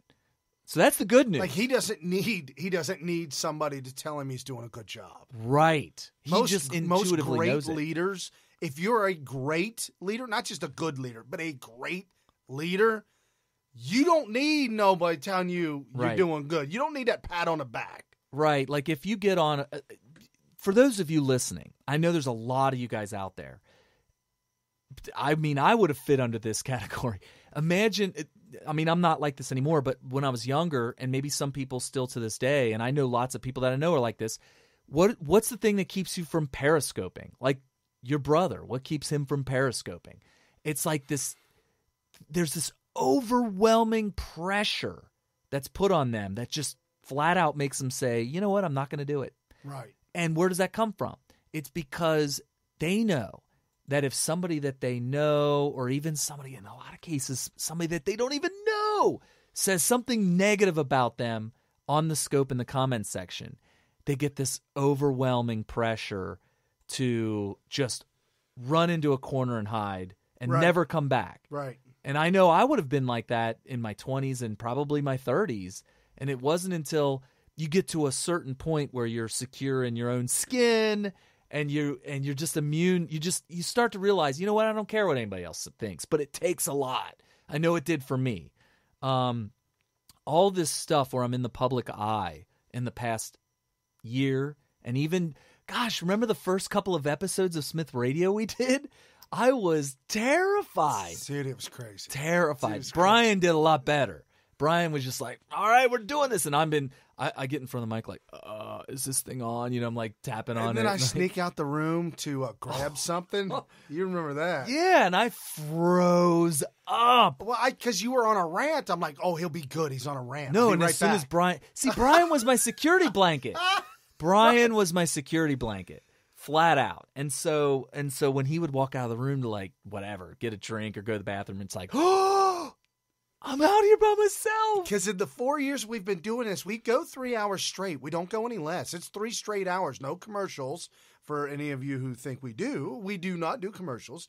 And there have been on occasions, very rarely does a situation arise where I got to step out. It might have been just that one time. Might have been the kids screaming. Early on we stepped out to beat the kids a little bit. So that kind of stuff happens, and over time I get more secure in my skin, and also more importantly, secure in my opinions. Right. That's really important. And with somebody like Trump is 70, 71 years old. I mean, he knows whether he's right or wrong. I mean, he's turned himself into a multi-billionaire, and he knows that decisions that he's made were the right decisions. He knows that other people's decisions were either right or wrong. So he knows he can tap into a whole lifetime of experience to know when he says or does something that a bunch of people point and laugh and say, you're a nerd, or what you're doing is stupid, or you're evil. You're a nincompoop. He knows whether or not that criticism has merit. Literally Hitler. Yes. When he's called literally Hitler, he knows whether that's right or wrong, and he stands his ground. Right. So all that being said, I think he's immune to that kind of peer pressure. Well, that's a good segue. And we're talking about the Steve Bannon interview on 60 Minutes. I've got the sound clips for it, and we're talking about that right now. And we're talking about Trump, how Trump's making America great again, doing what he can. It doesn't need other people to influence and make him feel good, although politicians live their life based on polls of what people think. Donald Trump has never done that, and this might be an eye-opener of a soundbite. Bannon talks about the very beginning before the election with Reince Priebus and the meeting that went down that we never heard anything about, that we're hearing about for the first time. Okay. So here's Reince Priebus. And now this will explain why he's no longer there. And Trump went around the room and asked people the percentages he thought of still winning and what the recommendation. And Reince started off, and Reince... Okay, I think this was recommendations of still winning after the Billy Bush thing came out, and all kinds of issues came out. You have two choices. You either drop out right now, or you lose by the biggest landslide in American political history. And Trump... That's Reince Priebus said you got two options. Wait, when did he say that? When was that recorded? Well, I mean, recently or back then? Or did I just catch you with your pants down? Again? No. This was Bannon sitting in a meeting before the election. Oh, he was describing Reince the election. Priebus. He was describing Reince Priebus and what Reince said to Trump's question. And I'll replay that again. Trump is, oh, good Lord, we had an earthquake in here. Trump had said after, the Billy Bush thing and some issues would come up, some of this and some of that, what is the chances of still winning? And Trump went around the room and asked people the percentages he thought of still winning and what the recommendation. And Reince started off, and Reince said, you have two choices. You either drop out right now, or you lose by the biggest landslide in American political history. What? If that's true, if that's what Reince said, how? I mean, I'm not calling Bannon a liar, but if he were saying that, why would he end up being the chief of staff? Unless you keep your enemies close. All right, okay. So here's the rest of the soundbite. Unless you got something to say about that. Well, I just want to point out one thing really quick, not to take us off. No, it's cool. It's cool. We were absolutely correct from the first minute. We called it. We said Reince Priebus was a mole, and we explained in a very early episode, as soon as he was chosen, or even in the running for any kind of position in the White House. Right. In fact, we talked about it when he was following Trump all around the whole entire country during the campaign. He was a mole. He was a leaker. We called him a mole and a leaker, and we said he's doing. Right. And the reason why Trump keeps him around is because he's doing as much work as Trump. And I think you even said this too. Yep. I think you even said that maybe the uppers, the powers that be, TPTB, the powers that be, TPTB. I don't know that acronym. I know powers that be, TPTB. But I've never heard that acronym. I know. I made it up. Oh, you made it up. Okay. Hashtag TPDP. Anyway. So the powers that be told Priebus, do whatever you have to do to gain the trust of the blonde one. I absolutely said that. Of the yellow-haired one. It all started back when I went to the Sharonville rally. You weren't at that one because you were probably working. But Reince Priebus was there, and Donald Trump introduced him and sung all kinds of praises and explained to all of us there in attendance, and you could go back and watch the video of the Sharonville rally and listen for yourself. He explained to everybody that Reince Priebus was following him all over the country and working harder than anybody he's ever seen. And what I know of Reince Priebus, that tells me, I'm like, why would he do that? Why would he be working so hard like that for Trump? It didn't make any sense when you consider how hard the rest of the establishment rhinos were trying to undermine him. Right. It was clear to me at the time, and we reported it here on Smith Radio at the time, and we repeated it multiple times, that Reince Priebus was sent to do this, and that they had figured out, they had made a calculated decision that that this was the method to get in with Trump, to impress him by hard work, and that's exactly what he did. And so this is what Bannon had to say about that whole Priebus thing. I'll start it from the beginning because it's a really good, folks, really good sound clip. Check this out. It's about 2 minutes long, but it's really, really good about what happened and what's going on with the people behind the scenes during the Trump campaign. And Trump went around the room and asked people the percentages he thought of still winning and what the recommendation. And Reince started off, and Reince said, you have two choices. You either drop out right now or you'll lose by the biggest landslide in American political history. And Trump, with his humor, goes, that's a great way to start our conversation. We went around the room, and I could tell from the incoming of politicians, and I could tell from some of the politicians that were there, is that the natural inclination of politicians are to be so overwhelmingly stunned and shocked by how the media comes on you. But Trump wasn't that. And I told him, as I went around, I was the last guy to speak, and I said, it's 100%. You have a 100% probability of winning. And that's the first time. But you seem to have done that at every point in the campaign. When he was in trouble, asking him to double down on his rhetoric, double down in terms of appealing to his base. Appealing to the American people and to the working class people in this country, absolutely. You know why? Because it was a winner. That's why I told him double down every time. And on that day, that's the first time and only time he ever got upset with me. He goes, come on, it's not 100%. I go, it's absolutely 100%. And I told him why. They don't care. And they do care about respect for women. They do, but and it's not just locker room talk. It's locker room talk. The Billy Bush thing is locker room talk. Did you lose confidence of anybody because they came at you at that point and said, look, he ought to get out of this race, other than Reince Priebus? I mean, did your attitude towards those people who said that you're just wrong? Absolutely. Billy Bush Saturday, to me, is a litmus test. It's a litmus test. And I said it the other day to General Kelly during the Charlottesville thing afterwards. It's a line I remember from the movie The Wild Bunch. William Holden uses it right before that huge gunfight at the end. When you side with a man, you side with him, okay? The good and the bad. You can criticize him behind, but when you side with him, you have to side with him. And that's what Billy Bush weekend showed me. Billy Bush Saturday showed me who really had Donald Trump's back to play to his better angels. All you had to do, and what he did, was go out and continue to talk to the American people. People didn't care. They knew Donald Trump was just doing locker room talk with a guy. And they dismissed it. True. It had no lasting impact on the campaign. Yet, if you see the mainstream media that day, it was literally he was falling into Dante's Inferno. Wow, that pretty much, that's a very accurate description of what actually happened. Yeah.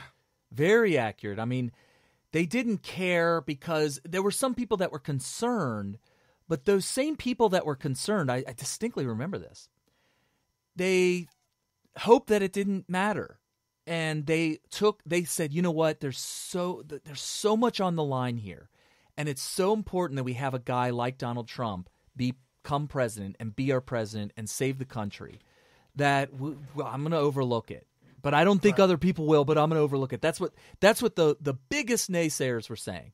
I don't think it's going to happen. I think he's done for, but I'm going to support him anyway, and I'm going to vote for him reluctantly, because our aunt would have been like, oh my gosh, but she voted for him anyway. Right. But you know what? I actually did. I brought it up to her one time before the campaign, and we're talking about baby boomers that are seasoned, older, retired. Your word is who you are. Lifelong Christians, and you don't cuss, you don't drink, you don't smoke. I mean, those kind of folks, that's who we're talking about. And I mentioned to her, I said, what do you think about that Billy Bush thing? And she looked at me and said, I don't want to hear that stuff. Yeah, she was disgusted. Just what?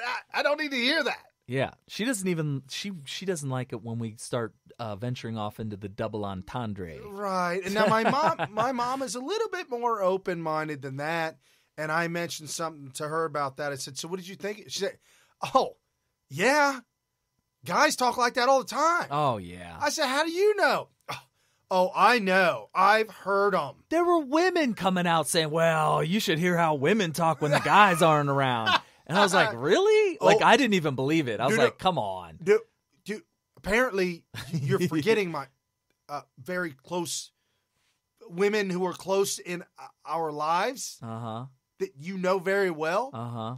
There's one that loves but to troll. I know who you're talking gross about. People out. And but she's a special person. Very special. She's not typical. She's not typical. I'll tell you what, though, when she gets around other women, she gets other women to start doing it. Uh-oh. There's a whole bunch of people on the message board saying, women do it! They do it! Sweet. They're terrible! They're horrible people! They're human beings, folks. It's Yeah, human right, beings. right, Everybody's having fun. Not only that, but not to rehash it too much, but I do want to say the quote was, when you're famous, you wouldn't believe what they'll let you do. When you're famous, they'll let you do anything. Right. And they spun that and they lied about what was actually said by saying that he was admitting that he To rape. Well, to sexual assault. I mean, they wanted to say rape. Right. They were saying that he's an admitted sexual serial rapist. Well, something like that. And yeah. then they come to find out they were really talking about Bill Clinton. Now that he actually did rape women. Serial. Right. When you physically rape a woman, then you are a rapist. And if you do it throughout an entire career. When you make a joke about the nature of women, which I'm not saying sorry for any women out there that are offended by this, but he was making a joke about the general nature of women, where they tend to be a little bit more interested in men who are either rich, famous, or in some cases, if they're both, it's like over the top. Let's go back, baby boomers that are listening that may be offended. Let's go back to your teenage years. Okay, all right. At a Beatles concert. Oh my gosh! Those girls were like fainting and screaming. They were crying and falling down and fainting and screaming. I mean, when you're famous, they'll do anything. Oh, what? What? Oh my gosh. So anyway, but we've gone through all that. We all know that the liberals not only lied about it, but continue to this day to lie about what the words that he said in that tape really meant. Right. And so, well, and think about this. NBC had that locked up in a vault, ready. It was locked in the barrel of a cannon, ready to be launched out at a specifically precise time. That was the October surprise. Yes, this was going to seal the deal for the DNC and the powers that be, TPTB. And I'm telling you, man, when it didn't work, they doubled down on it harder than they did Russia. Because Russia wasn't ready to go yet. Someone asked us if the reason we're doing the show is so that we can be the guys that girls would. I'm just telling you right now, when you're famous, they'll let you do it. Oh. We have daughters and wives, and that is not our goal. Our goal is to help make America great again. That's right. That's right. Yeah. So, anyway. So Steve Bannon, the great one, the honey badger, if you will. Honey badger, right. Honey badger don't play. Honey badger don't play. Did you ever see that video, by the way? The viral video about the honey badger? I'm not sure. Oh, you must not have seen it. You would say yes immediately. Okay. Anyway. Well. But so honey badger, for the most part, is small. It don't back down from nothing. Even a lion. Honey badger starts swinging at a lion. So that was the whole joke, is that Steve Bannon referred to himself as a honey badger. Oh, okay. Yeah.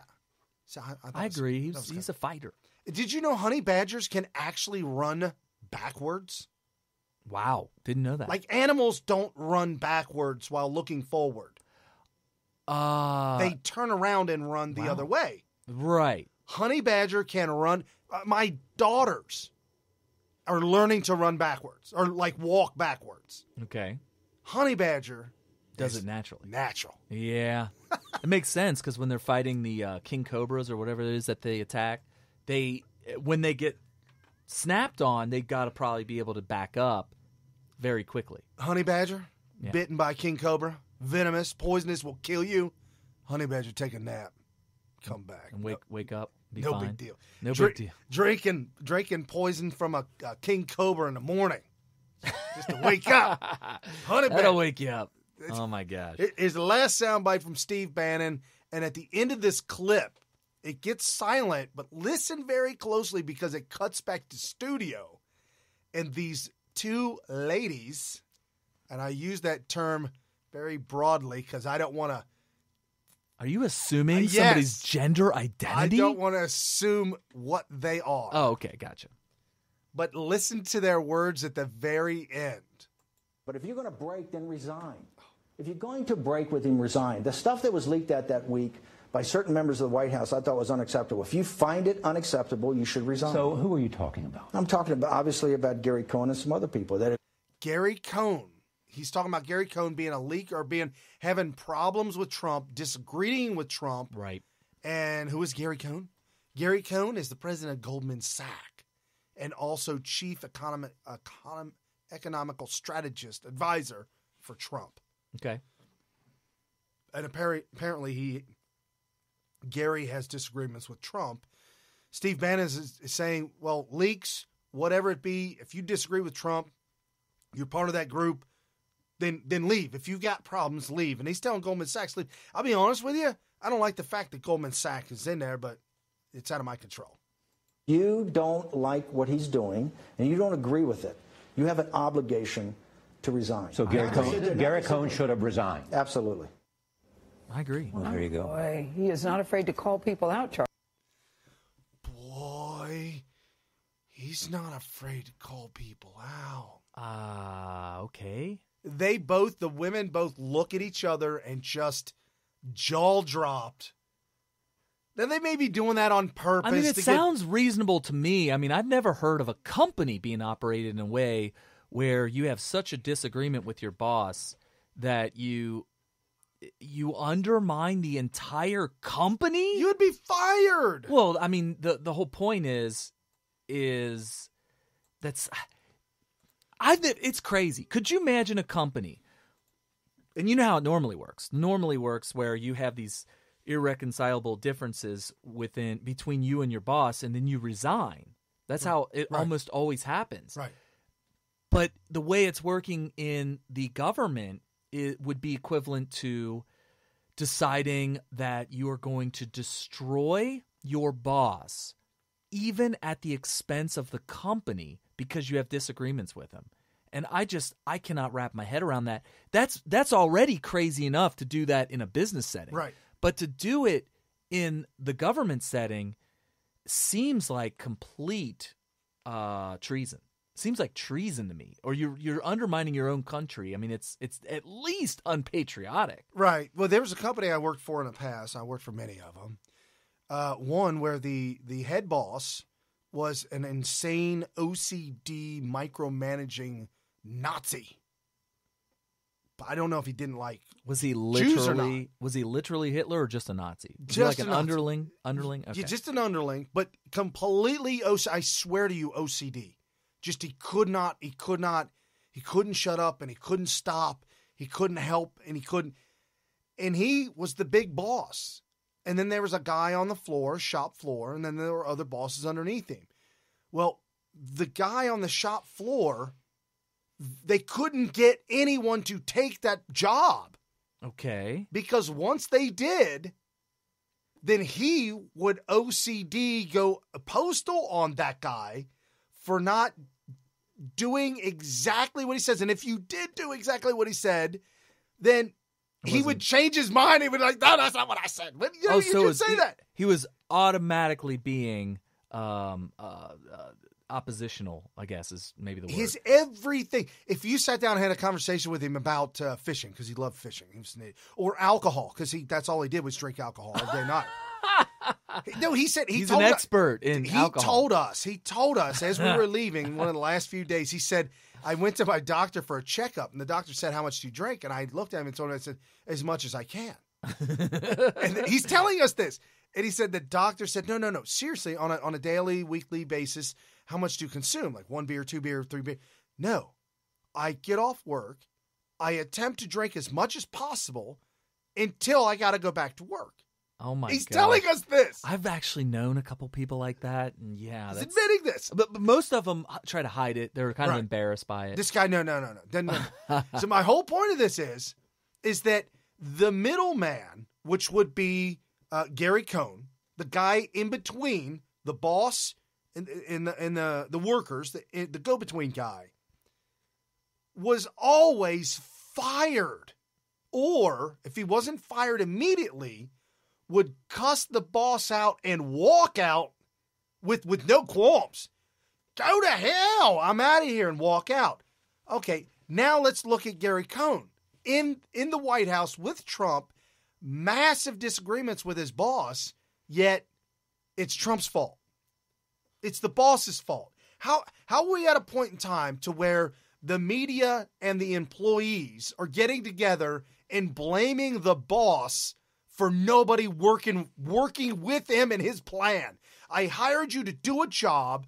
Do your job or get the hell out of the way. Yeah, and the thing is, too, is that for anybody that says, well, you know, you got all these Obama holdovers and everything like that, and you got a new administration that is diametrically opposed ideologically to the old administration, so you really need to get rid of everybody. But then there's that continuity of government. You know, it'd be very difficult to have a smooth transition if every single solitary person in the deep state was brand new.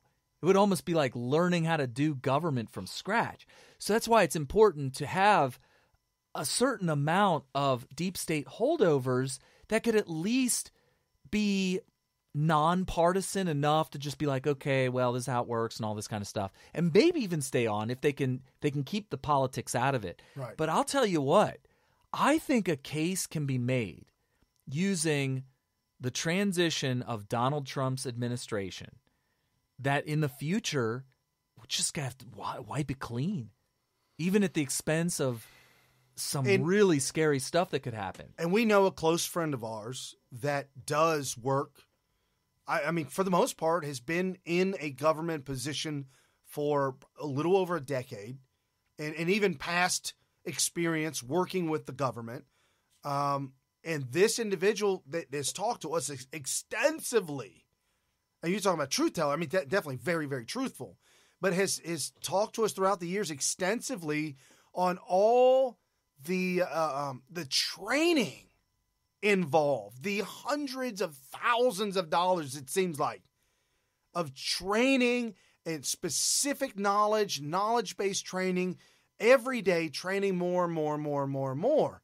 And you just don't hire 20 people, come in, and start that training process all over again. You have to roll through it. And as people are being phased out, you got to roll new people in. You got to kind of keep a system going. I understand that. However, leakers, treasonous individuals. Oh, they need to go to prison. Sabotagey. And I think that if you send a couple people to, I mean, make a statement. Yes. Blank pounding prison. I mean, hardcore, turning big rocks into little rocks and little rocks into littler rocks. That kind of prison. Hardcore, like hard labor, whatever. That'll probably send a pretty strong message to everybody else. Right. But you know how it's going to go out. The media is going to fight it tooth and nail. Oh, no. Just even like this DACA and DAPA thing we're going to get into here in a minute. And no, yeah, what about his... You can't send him to prison. He's got a wife and child. Well, I mean, that's what happens when you break the law. Carrie, what is his wife going to do to his children if he's in prison? He should have thought of that. That's what the cops always say, right? Should have thought of that. Should have thought of that. Okay, so I want to take a really quick break here to let you guys know that if you become patron of Smith Radio, that's patreon.com/Smith Radio, and just $1 per month will get you into our super secret exclusive chat room. Super secret. With all of us, and it's a lot of fun, and it's like a party every day. They call it the Smith family. Yeah. They're all a part of our family now. It's like a party every day, and we talk about a lot of awesome stuff that sometimes we cover on the show, sometimes we don't. It's almost like a intermediate show during the week. Right. So there's a lot of discussion that goes on there that I would highly recommend you get into. And we talk about a lot of this kind of stuff all week that you could be a part of. Just become a patron of Smith Radio by going to patreon.com/Smith Radio. If you're one of the people that are like, oh man, I don't pay Patreon, they're a bunch of liberals and blah, blah, blah. You can also do either paypal.me/Smith Radio or even Cash Me, which is cash.me/$ Smith Radio. I know. It's the syntax. I wanted the syntax. $sign as representative of the name Smith, so it'd be $MYTH. But How it do would I be even- confusing to everybody. How would I even explain that on the radio? I'd have to say Just like I just Smith did. Radio, but instead of the S, you got to put a $sign. And nah, just $sign Smith Radio. Because that's how they run it with it. Everything you have starts to- with it. Yeah. Well, yeah, $, whatever your username is. Just like on Twitter, it's the @ symbol and then your name. That's the way they do it. $, then your name. Right. So definitely do that. And also we have a GoFundMe, which is different. This isn't so much for being a patron of Smith Radio as much as it is to get us out in front of the public, especially if you want to meet us. We want to try to get to the meetup that's in Southern California on November 4th, which is coming up really soon. And we just can't do it out of our own pocket. We've done everything out of our own pocket. We work all day and try to do this for you guys. And we love to be able to go and do the extra stuff, but we're going to need help. We could go when we get to SoCal. Antonio Sabato Jr., who is a very beautiful man, will be beautiful man. He apparently an actor, maybe soap opera. So I don't know where he acts at, but a former model, something, just a beautiful man. Beautiful man. I don't judge men. But this one I gotta judge. He's beautiful. So he's going to be giving a talk there at the mega meetup. Apparently he's supposed to be there. He follows us, Smith Radio. He's got 1.2 million followers, and we are one of the people that he follows. And that would be that'd be good, an opportunity for Smith Radio to get in front of him, to be able to converse with him on different ideas, kind of find out where he's coming from so we can talk about him a little bit more and know his personal ideas rather than reading them off a website. And I was going to say, before we forget, the GoFundMe is GoFundMe.com/Smith3, the number 3, the actual number. SMYTH and the number 3. And we'll also be able to meet up with the other mega meetups, all the other Trump supporters, everybody else. And we learn so much more about all our listeners, all our followers, and they get to learn about us as well. And it's a really good opportunity for us to be able to grow this show. And why do we want to do this? Why do we want to grow the show? It's not about money, folks. It's about us being able to get the message out. If you've listened to us this long for at least one show, you can get the feel of who we are and where we're coming from and what we're doing. And that's what it's all about, is to be able to get the information out correctly, expose the fake news, tell you who you should be listening to. I love listening to Mark Dice. If you don't listen to Mark Dice, man, you ain't listening to the right people. Right. Listen to Mark Dice and Paul Joseph Watson. I'm just saying, these are the things that we talk about. We'll tell you the politicians that are corrupt and crooked, Paul Ryan, the ones that you can trust, like who's the one that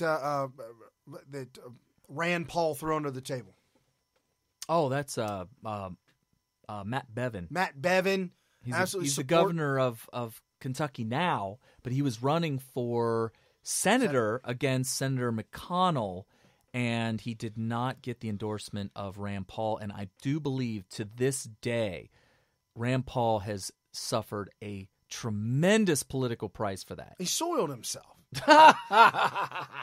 So you're only going to hear that right here on Smith Radio, folks. And seriously, if you've got people out there that you see that are hating on, and I've seen it, where people are hating on different folks that do what we do, whether it be Mark Dice or some of the other people. Oh, you're all in it because Dice is selling T-shirts and trying to make money. Alex Jones has got the supplements, and now even Mike Cernovich has kind of taken a page from the Alex Jones and doing the supplements. But also he has a book and all that kind of stuff. So it is about the ability to do this full-time, to get the information out full-time. That's what it's all about. We'd like to be able to do more stuff for you guys, but it's going to require us to replace our full-time job, which we'd love to do. And, thank you so much. I cannot express my gratitude for those of you who have already contributed and continue to be our patrons. I think that that's great, and we love you guys to death, and hopefully we can keep adding to that. Yes. And with that said, the next person running against Donald Trump in 2020? The Villages, America's friendliest hometown. The Villages. Yes, folks. That is Uncle Joe Biden. I don't think that's it. That's Joe. So there's a video floating around. It's been floating around for years. Long time. Many, many years. That of a guy that looks an awful lot like Joe Biden and even sounds an awful lot like Joe Biden. His mannerisms, the way he moves. Like a politician is trying to look cool or something. Right, because they're all stiff and creepy. It could be him. It sure looks like him. And it sure sounds like him. And he's singing The Villages. Good times, folks. Good Anyway. times. It was jokes. Come on. It was But jokes. you know, when he runs in 2020, it's going to be a knockdown drag out because Joe Biden, keep in mind, Joe Biden absolutely trounced Paul Ryan in the debate back in 2012. Yeah, you're right. People felt that he came out ahead and on top. Yeah, I'm not sure. Now, remember, Biden had to go up against Sarah Palin in the debates in 2008, and I'm not 100% sure if I remember exactly how that went down, what the results of that were, who won it or whatnot. I kind of feel like I remember Joe Biden doing pretty well. But Right. in 2012, little boy Paul Ryan did awful against Joe Biden. So you can't take him lightly. He's going to come out swinging. He's going to be the Uncle Joe Biden creepy guy that's He'll going be to... the savior for the Democrat Party. Yeah, they're going to paint him as the coolest guy in the world. They're going to ignore his very creepy videos of him petting little girls and whatnot. Yeah. And yeah, it's kind of weird. But anyway. So before we forget, do you want to talk about the positive news? This yeah, being sure. One Let's go positive. One of Trump's best weeks of the year. Oh, the best week of the year for who? Maybe. Well, a culmination of things. If you're not following Joel Pollack, JoelPollack, that's his whole name on Twitter. Okay. He's a writer for Breitbart News, and he writes something called Blue State Blues. Oh, okay. And great stuff. A lot of great tweets. Good guy. See, that's what you get on Smith Radio. We expose to you the people that we watch, the people we listen to. And same way with Rush Limbaugh. When Rush talks about other individuals that he gets information from, I absolutely jump on it because I want to follow those guys. So check it out. Joe Pollack for Breitbart News. Blue State Blues. Can't miss it. It's a very unique name.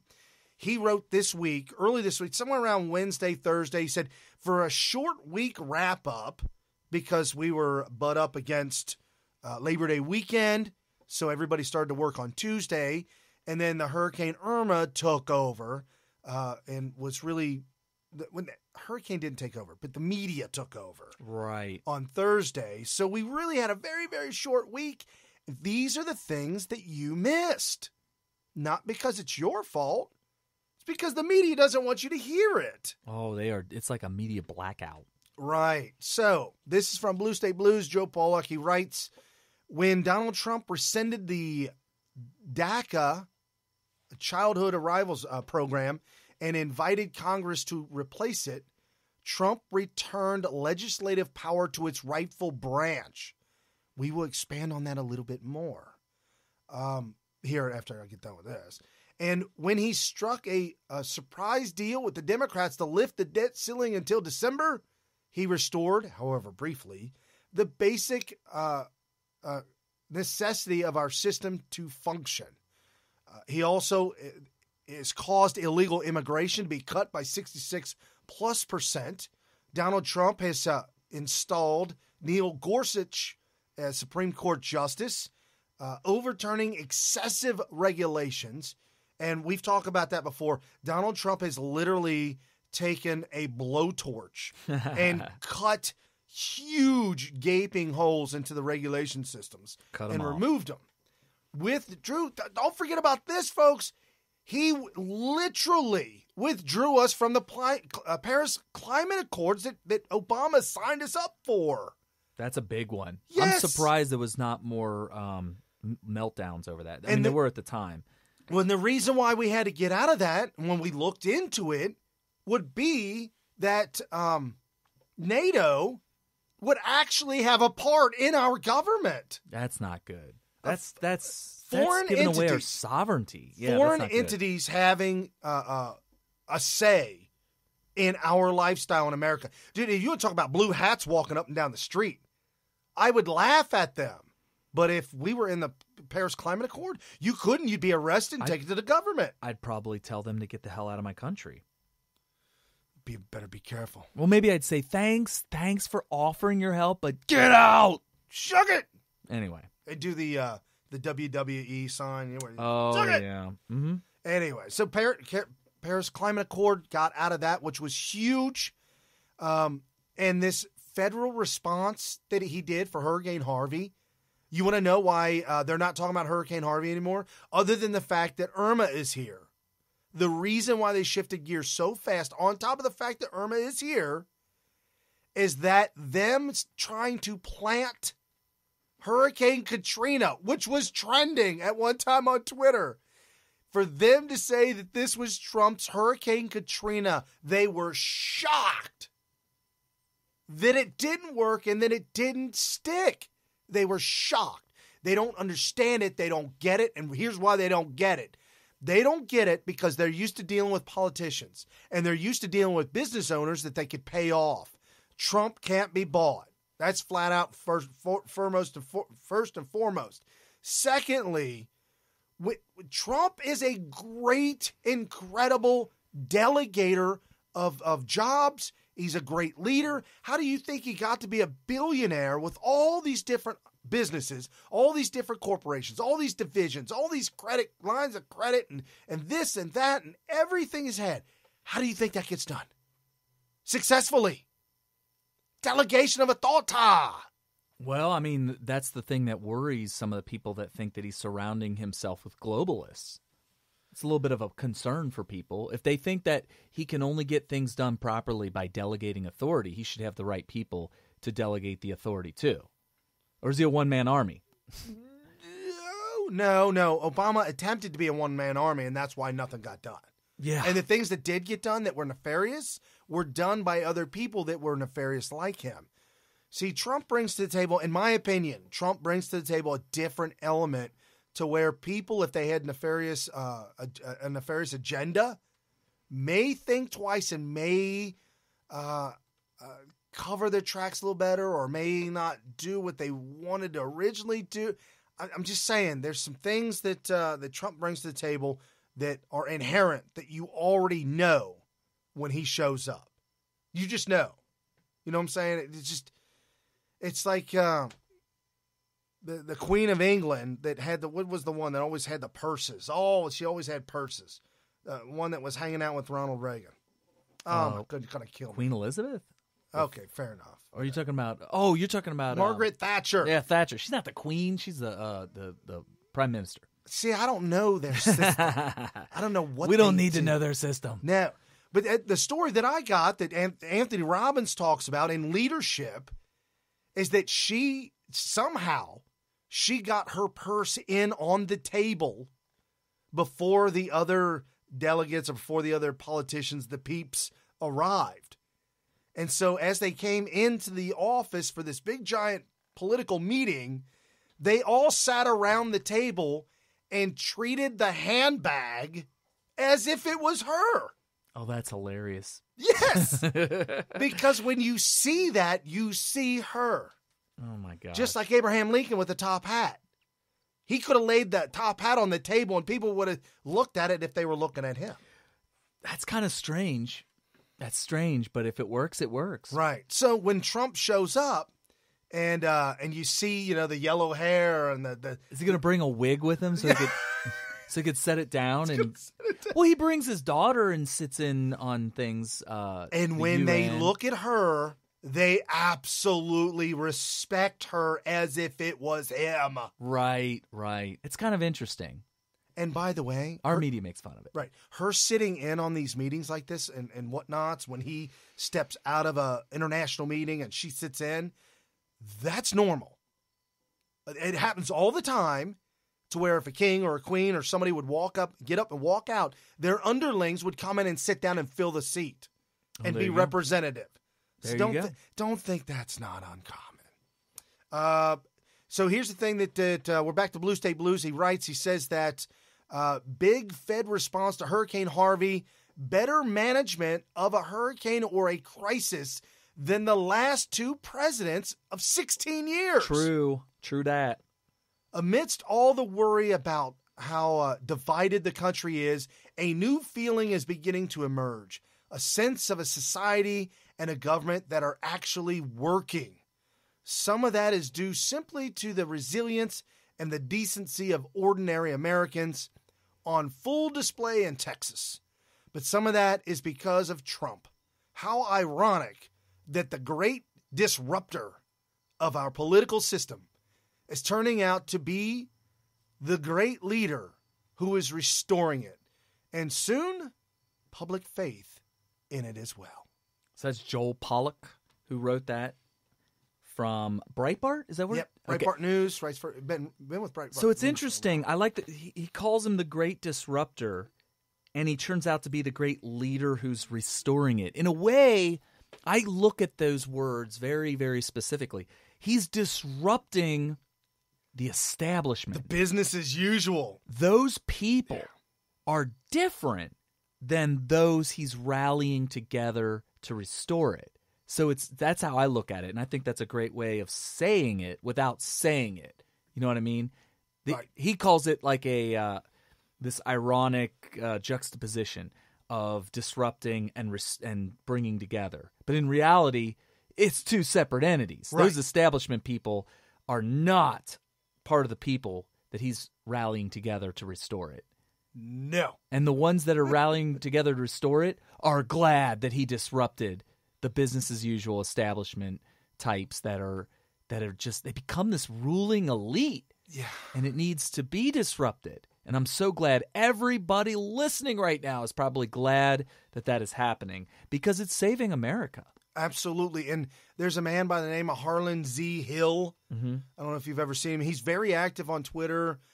We follow him. I'm not sure if he follows us, but we follow him. And I retweet a lot of his stuff because he is part of the Trump team. And he's very vocal and very active. And he was on Varney and Company. And this is what he had to say about the GOP. And this is the president I've been waiting for. This is the Donald J. Trump that I've been waiting for. He's ready and willing to call out Republicans that have been obstructionists to his agenda. They had 8 months where he outsourced the agenda to them to execute, to implement on the Hill, because he said, I don't know Washington as well as these guys do. And they failed the president. And they failed the American people, and they failed their constituents that sent them to Washington to repeal and replace Obamacare, to come up with real comprehensive solutions to immigration problems. They failed us. And so the president has put them on notice yesterday. And he said, if you do not deliver for us, not only are we going to start primarying some of you rhinos, we're going to start working with Democrats. Because with Republicans like these, who needs Democrats? I mean, it's so desperate of a situation, and the president's not going to be a lame duck president for the next 3 years. He's going to get something done by hell or high water or bipartisanship. Well, I hate to call somebody out, one of our fans. Good old Sam. Hey, Sam. Good old Sam. Love you, buddy. Has been telling us this for months, and the first time he said it, I was just like, I'm not going to say anything, but I don't see that. I think that's kind of a crazy thing to even suggest. How is it even possible? I just don't see it. He was right. It turns out that it's not just that he's working with Democrats because that's the only people that'll work with him. This has been something it will embarrass the Republicans. Exactly. It will absolutely humiliate a slap them in their face. And gets them to realize that, oh, wow, we might get left behind. Because the conventional wisdom that the Republican rhinos are thinking is, well, we're going to force him to work with us however we decide he's going to work with us. Wait him out. We'll wait him out. And he has no choice. Well, it turns out, unbeknownst to them, they got blindsided. He does have a choice. he'll start working on the things that he can work on with the Democrats. And apparently they forgot that he's also a great negotiator. Yeah. So now to stay relevant, the Rhino Republicans are going to have to scramble to figure out how to get the attention of Donald Trump again. And if you want to have one-on-one personal, maybe not one-on-one, but if you want to have a personal conversation with Sam and get all his insights that we get, that we've been getting for over years. 3 years, almost since the very beginning of the show, Sam has been with us. Sam is part of the Smith Radio Group private text meetup. Right. And he has one-on-one conversations with the other folks that ask him questions. Other people that know and have more information, they'll get involved and chime in. And I'm telling you, folks, if you don't know what a mastermind group is, look it up. That's what this is. It's a mastermind group of individuals. And Harlan Hill calling out and repeating what Sam was saying months ago. Yeah, he was warning us that he would do that. And I remember thinking, gosh, if that's true, I hope it doesn't come to that. But it turns out it's a good way to light a fire under the Republicans' butts. Because I don't think and don't fall for it. There's a lot of reporting out there that's saying, oh, here we go. Trump is showing his true colors. He was a Democrat all along. Look at him working with the left. Look at him working with the Democrats. That is, I'm not calling it fake news. It's a misinterpretation of what's going on. What Sam said was the truth, which is that he's using it as a weapon against the Republicans. And he's only doing it where he can with the Democrats. He's not going to go to the Democrats and say, let's shore up Planned Parenthood. He's not going to do that. So he's only going to do it where he can. And where can he? He can with infrastructure. He can with DACA. And that's an interesting thing. People, there's a lot of things that I'm getting a little worried about with the Trump train, the people that I agree with, that agree with me, and I'm seeing things a little bit differently, a little bit from a zoomed out, larger picture than some of our fans and some of the people that may not even know Smith Radio that I'm seeing on Twitter that are big-time Trump supporters. They're conservatives. They're all make America great again, but they're largely conservatives. And they're concerned with what this all means.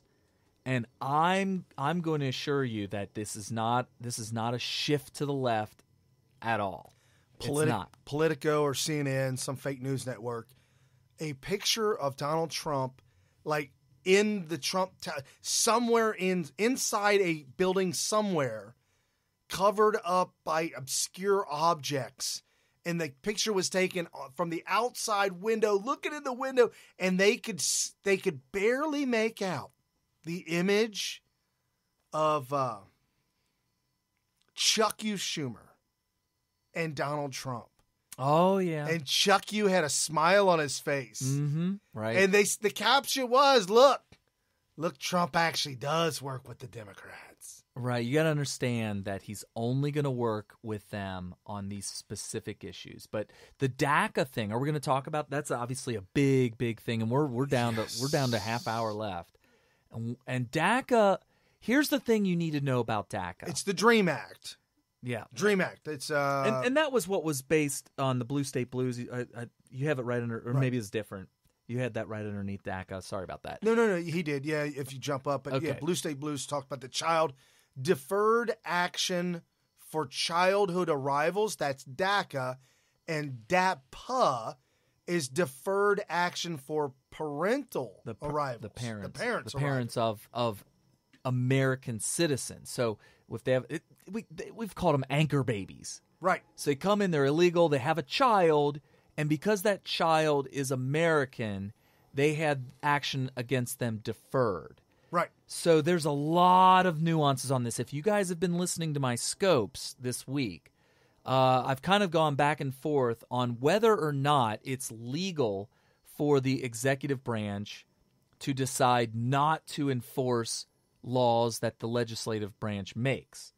My argument is that if you learn about the very person who came up with the three branches of government, which is Charles de Montesquieu during the the Enlightenment period, what you'll find out is that the whole idea of separating the people or the entity or the person or the monarch who makes the laws from the person or group who enforces the law, that implies that the check is that if the monarch or legislature or whatever or group of people who make the laws makes a tyrannical law, that the executive branch who has to execute that law, Presidente, would decide, well, we're not going to enforce that. That's tyrannical. That's I would the never check do on that. it. That's Right. the check on it. Right. Yeah. So if Brian says, let's say Brian's the monarch, the king, and he says, Carrie, you're my enforcement branch of the government. Strong arm. My law today is you're going to go and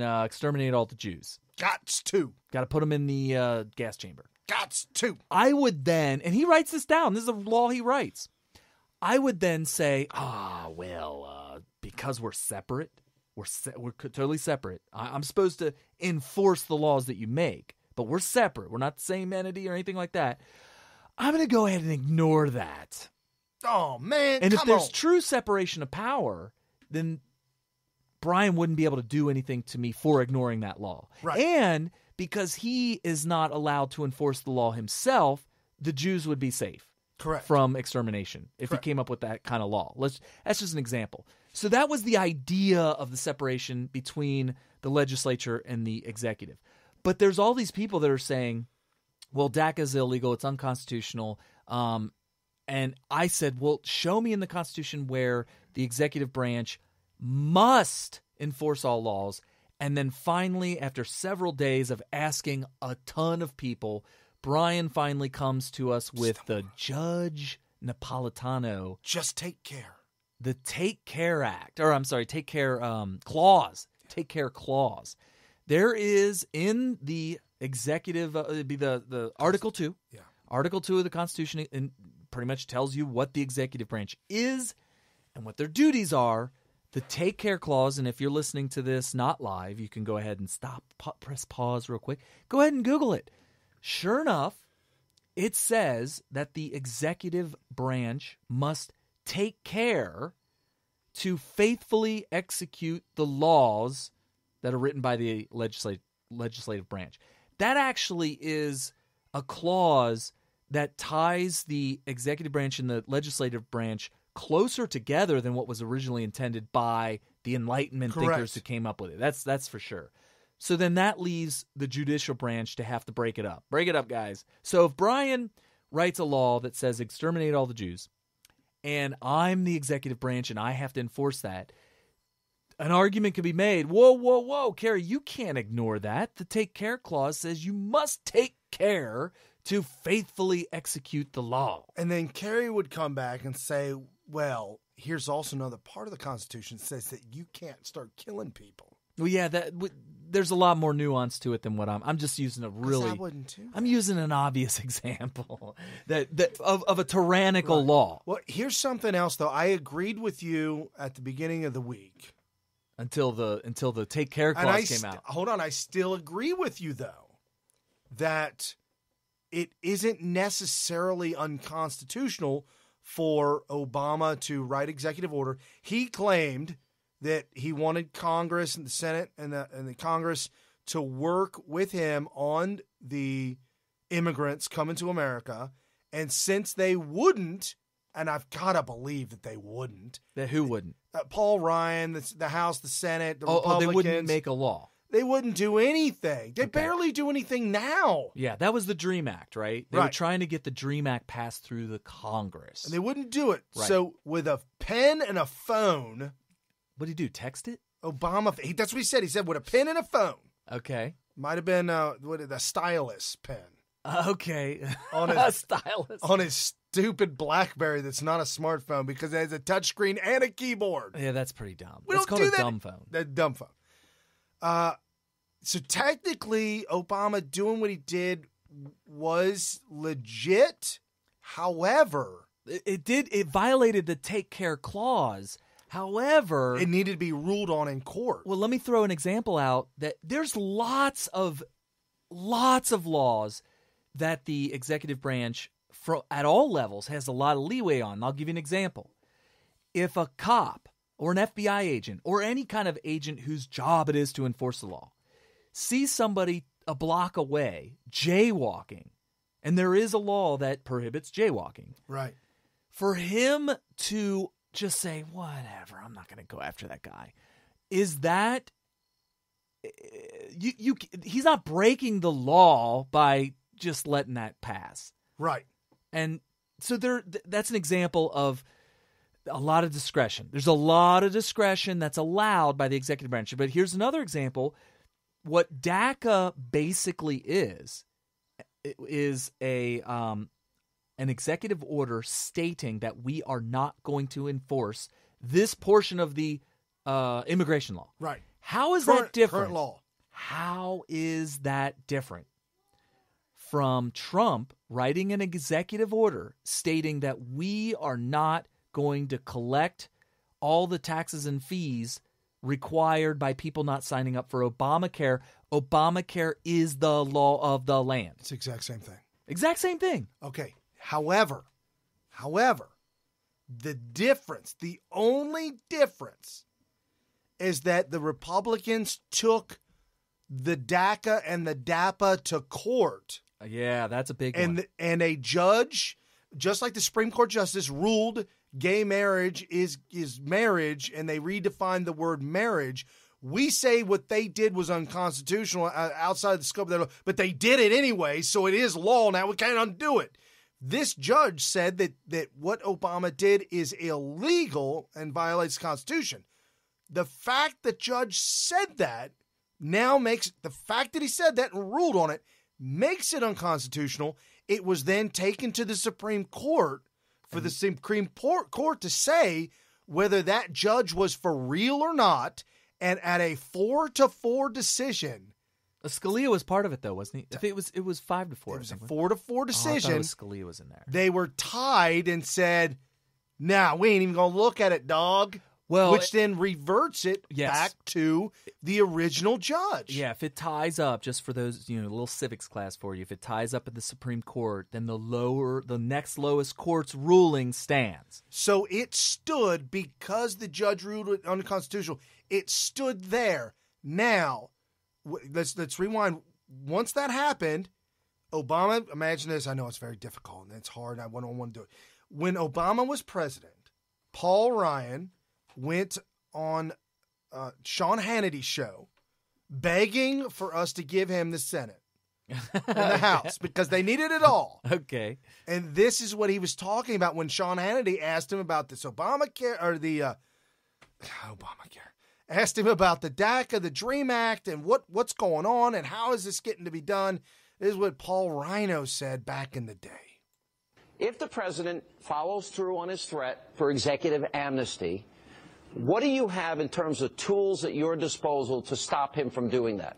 Okay. That was Sean Hannity. Very good question. I like it. Back in the day. And then Judge Napolitano recently just said that if they did do this, things could be completely different. Anyways, I digress. Here's Paul Ryan.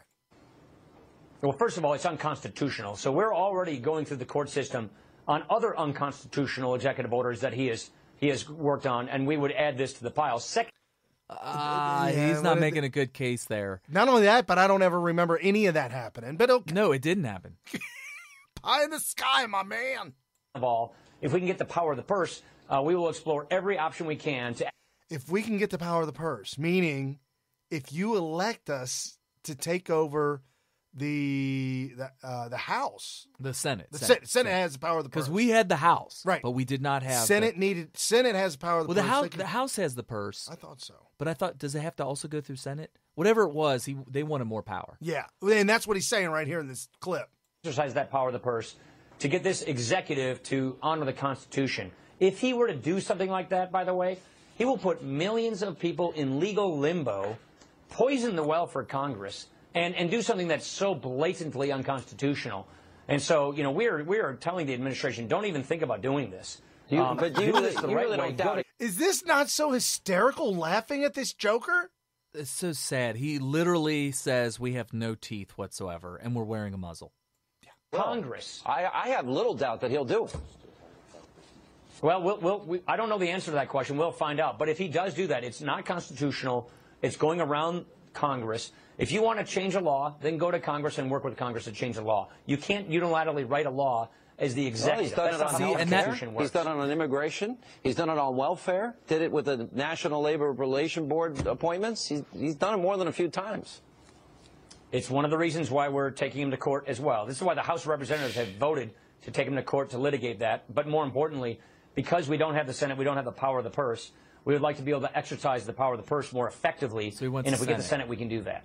Yeah, guess what? They got the Senate. You got it. And then after they got the Senate, then they got the presidency. They're not doing crap. He's a big, fat liar. You talk about liars. He is such a liar. Liars. Flat out. But one thing that he got wrong there, DACA is not writing a law, but although they did argue that DAPA was, it's literally just saying we are not going to enforce this portion of this law. Right. It's Deportation. We are not deporting illegals that fall under this category. And why DAPA was ruled unconstitutional is because DAPA caused the states to have an undue financial burden. Oh, the burden they had to bear was just right, unbelievable. So the DAPA program was ruled unconstitutional because by implementing the executive order that was basically stating we're not going to enforce the law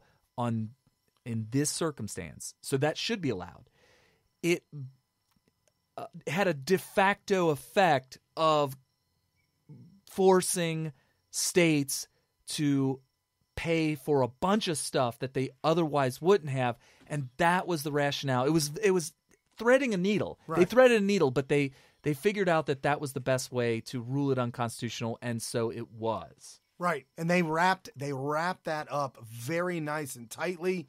And if you don't think that the Democrats back in the day, if you don't think they ever had differing views, one view to another view, back in 1993, this is Harry Reid on illegal immigration. If making it easy to be an illegal alien isn't enough, how about offering a reward for being an illegal immigrant? No sane country would do that, right? Guess again. If you break our laws by entering this country without permission and give birth to a child, we reward that child with U.S. citizenship and guarantee of full access to all public and social services this society provides. And that's a lot of services. Is it any wonder that 2/3 of the babies born at taxpayer expense at county-run hospitals in Los Angeles are born to illegal alien mothers? What? I can't. Reid? Harry? I've lost my mind because he's a communist. Because the guy that I owed money to beat me up. Oh, that's right. Reid. He wore the sunglasses because he got beat up. He had the black eye. Yeah, by Guido. Something. Guido paid a visit to his house. He didn't pay up the yeah, he is in Las Vegas. That kind of stuff could possibly happen. Nevada senator. Yes. So, wow, I would have never dreamt I would hear words come out of any Democrat's mouth, let alone Harry Reid, that sounded anything like that. They probably took him out at the woodshed and said, hey, these are your new voters. I guess. What are you doing? I don't know. That was 93. That just shows you how far off of the rails we've flown since 1993. He said 2/3 of babies born in Los Angeles are from illegal immigrants. Yikes. That was 93. That's a big problem. That's a big problem, and they should have dealt with it a long time ago. So DACA's turned into a big debacle. One thing I want to point out, one of the reasons I was hoping to argue for the constitutionality of DACA to begin with, which is basically what I was trying to argue, was that the executive branch should have discretion, and I think they do. I think the Take Care Act, I don't want to play semantics and go crazy with the wording of it, but it might not mean what people are saying it means. Like Judge Napolitano trying to make it sound like that the Take Care Act gives control of the executive branch to the legislative branch, effectively. I don't think that it necessarily does. I think that it's probably more nuanced than I'm that. not sure that's what he was arguing, though. It sounded like he was saying that the executive branch must execute faithfully all the laws of the land. They must take care to do that. Well, when he holds his hand up and puts his other hand on a Quran, and he says, "I swear to be president." No. The president doesn't even require you to obey I need laws. to be. I want to be emperor, not president. So, there's a lot of different oaths out there, and people actually believe incorrectly that the presidential oath says that they swear to uphold all the laws of the land. It doesn't say that in the presidential oath. There are oaths out there that do say that, but presidential one is not one. So anyway, that being said, the reason why I fought hard to try to make that argument was because I do believe President Trump is going to write an executive order that's going to grant a certain very modest and acceptable level of amnesty. And we've made this argument for years now on Smith Radio. And not because, we're not for the rule of law, or, because we want the borders to be flooded. I think that the borders need to be permanently secured. A wall needs to be built. There needs to be guard towers. There needs to be a huge, giant army of Border Patrol agents preventing any and all illegal immigration. I also think that is it the 14th Amendment? Whichever amendment allows for anybody born on U.S. soil to be... Emancipation Proclamation. No, that's something different. But no, they looped it. It's a loop that they looped it into that thing and said, the amendment, you're born on this land, so that means you're... And it was intended for the slaves that were born on U.S. soil. And Democrats have bastardized that that amendment and said if you're in an aircraft flying in United States airfield, in our range of field, and you give birth to a Ute on a plane. What's a Ute? It's now a citizen. Yeah, so that's obviously horribly, horribly done. That obviously should be changed. That would take, obviously, an act of Congress to change that. But once all that's taken care of, then DACA, the kids that fell under DACA, I think Trump is going to go after, if he doesn't get it legislatively, he's probably going to go after it with an executive order and grant amnesty after and only after we can verify that the border is secured. And I don't have a problem with that as long as we can get a permanently secure border. It has to come first because they did it to us once before. They did it to Ronald Reagan. Right. Sleight of hand. They did it to him once before. They and they'll screwed do him it over. again. They tried to assure him that the border would be secured if he would just grant amnesty to everybody. And you know what? Fool me once, shame on you. Fool me twice, shame on me. There's no way we're going to do the Ronald Reagan thing again. And I know Trump's not going to do. He's not going to fall for it. Trust me on this and trust Trump on this. He is not going to grant amnesty to anybody under the same trickery that was done to Ronald Reagan. Right. And I think this is the soundbite I've been looking for Obama. What I'd like to know is what you're going to do now until the time immigration reform is passed to ensure that more people are not being deported and families aren't being broken apart. And why would they be deported? Because they're illegally here. Right. Well, look, Jackie, this is something that I've struggled with throughout my presidency. The problem is that, I'm the President of the United States. I'm not the Emperor of the United States. That is a problem. My job is to execute laws that are passed. And Congress right now has not changed what I consider to be a broken immigration system. Mm-hmm. And They broke what it, by that the way. means is that we have certain obligations to enforce the laws that are in place, even if we think that in many cases the results may be tragic. The results may be tragic if we Charles- do not enforce. Charles de We gotta Montesquieu change would this, have Kerry. heavily disagreed with that. Kerry, Charles would have said, wait. we You're got a broken system. Yeah, Charles de Montesquieu would have said, well, if enforcing the laws have catastrophic consequences, then you don't enforce it. But you got Judge Napolitano who's screaming "Take Care" clause, and it's funny because the "Take Care" clause is only invoked when it's convenient for them. Nobody said anything about the "Take Care" clause when Trump wrote the executive order to not force us to have to pay any penalties for not signing up for Obamacare. It's interesting. Is it because of... That's interesting. I mean, it seems like... I'm trying to come up with a good argument for that to kind of combat at you, but if somebody's got a different idea on this, I would like to know too. I have to agree with you. Please let us know. Wrong. I mean, just like the judge that said that this is unconstitutional, that ruled it's unconstitutional, and Supreme Court justices said, yep, he's right. We're not going to do anything with it. We're walking away. So it stands. Court law stands that it's unconstitutional. Okay, folks, I'm happy that fell in our favor. I'm unhappy that the gay marriage thing, garage, fell out of our favor. They needed to create a new word called garage and not change the definition of our word called marriage.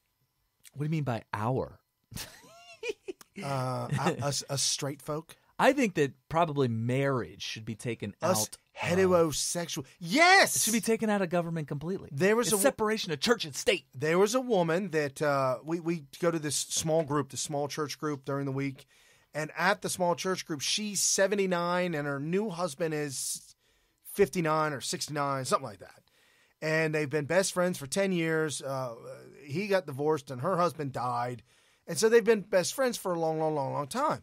Well, they wanted to get married and attempted to do it without any kind of government intervention. They just wanted to go to church and do the ceremonial thing and in the eyes of their friends and their peers and in front of God. Right. And they said it was impossible. We could not do. We had to get the government involved legally. Well, is it because then they'll be afforded the benefits that you would get for being married? They didn't care about that though. They just wanted what used to be garage was a partnership. See, folks, don't think that people other than heterosexuals, if you were not heterosexual, back in the day, what was it? It was called a partnership. A civil union. Civil union. Yeah, civil union. And so that's all they wanted, but they had to get the government out. So my whole point is, gotta get the government out of all this stuff. But I digress. So the Supreme Court justice ruled on garage as being real and creating new law. That went against our favor. I didn't like that. Supreme Court justice voted for Roe v. Wade and said it's okay to kill babies. Bad. It didn't go our way. I'm very upset about that. Really bad. However, this judge ruled that DACA and DAPA are unconstitutional. Well, just DAPA. Nothing's been finalized on the DACA. DAPA was ruled unconstitutional. Right, and I am now under the impression by Judge Napolitano that DACA is as well because of default, by de facto, by the fact that it is the exact same thing just for a slightly different age group, but the same thing. I can't argue against that. I'm actually surprised they haven't just sent it down the same road that DAPA did. I'm actually surprised. But like I said, it was a convoluted. You've got to be a genius. I would love to know who the lawyer was that figured out that they could go after DAPA under those grounds, because that's amazing that they were able to figure that out. That it is kind of like writing a law, because now by not enforcing, you're forcing all these states to do X, Y, and Z, right? Which they don't want to do, and they don't feel like they should be legally required to do. One thing I would change is, why is it that the states are required to cover all these people regardless of their legal status? I mean, I think that it should just be automatic that you don't have to if they're not. Say that again? There is a statute somewhere that says that regardless of the legal status of the person, the state must pay for the benefits. Oh. Even if it's a federal government benefit that goes through the state, they have to pay for it. And that was the basis of the lawsuit against DAPA. Right, and couldn't financially be correct. Ain't nobody got no budget for none of that. Oh, see, the problem with America today is the socialism. Flat out. Yes. Just need to start dismantling all the socialism. Soccer mom brought this up to me the other day at the soccer game with the kids. And we talked about that. And she was talking about socialism and how awful it is and how bad and how far it's gone. And why is it? And I looked at her and I told her, I said, here's the deal, sweetie, Miss McHottie. Was she a socialist? No. Okay. She was upset about all these programs. I said, well, here's the problem that we have. The problem is that Democrats and Republicans, government officials, have led an entire culture of individuals, could be any skin color.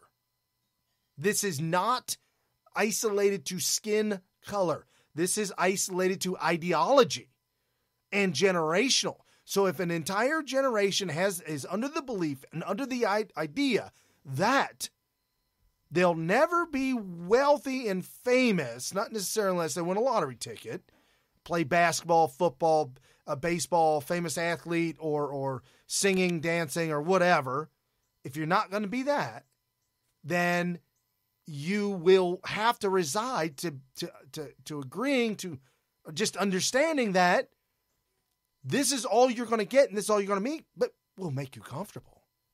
You really don't have to do much. We got the welfare net. We got the food stamp net.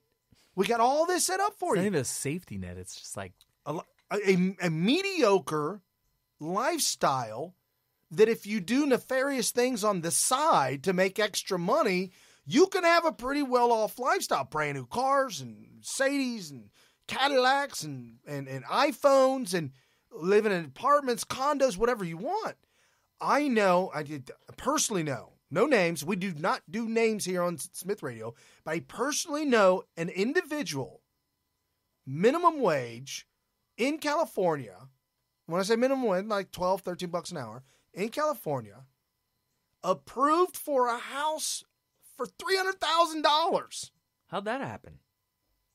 Well, they got income coming in from the government paid in programs and payments, and if she can't make the payment, then there's another program that the government has to help you out to make your payments, and it's one thing after another after another. If you teach the generation, the millennials, who already believe everything on the internet is free, you don't pay for anything, then you fall into that whole category as, well, if it's free, then whatever. Everything should be free. Yeah, all of a sudden it becomes a culture. Sorry, folks. I didn't mean to go on my soapbox, but man. It's an interesting thing that you point out that, that when everything gets taken care of, all of a sudden you might end up doing illegal activities because going legit ends up costing too much. Why not just keep all the welfare to keep you alive and fed and all this kind of stuff and sheltered. Right. And then start doing stuff on the side under the table. That'd be much, much better off than to go out and get a legit job. Right. And the friend that I'm talking about, the soccer mom that I'm talking about, she actually works at a hospital, and she was complaining about individuals coming in with free Medicare. Medicare is for old folks. Oh, because we care about old people. We're just trying to aid the young ones. Right. Okay, so they come in with Medicaid, and they're complaining about a copay. She's like, they had to pay like $50 to be seen in the ER. And they're complaining about that. They're like, bill me. I don't have that.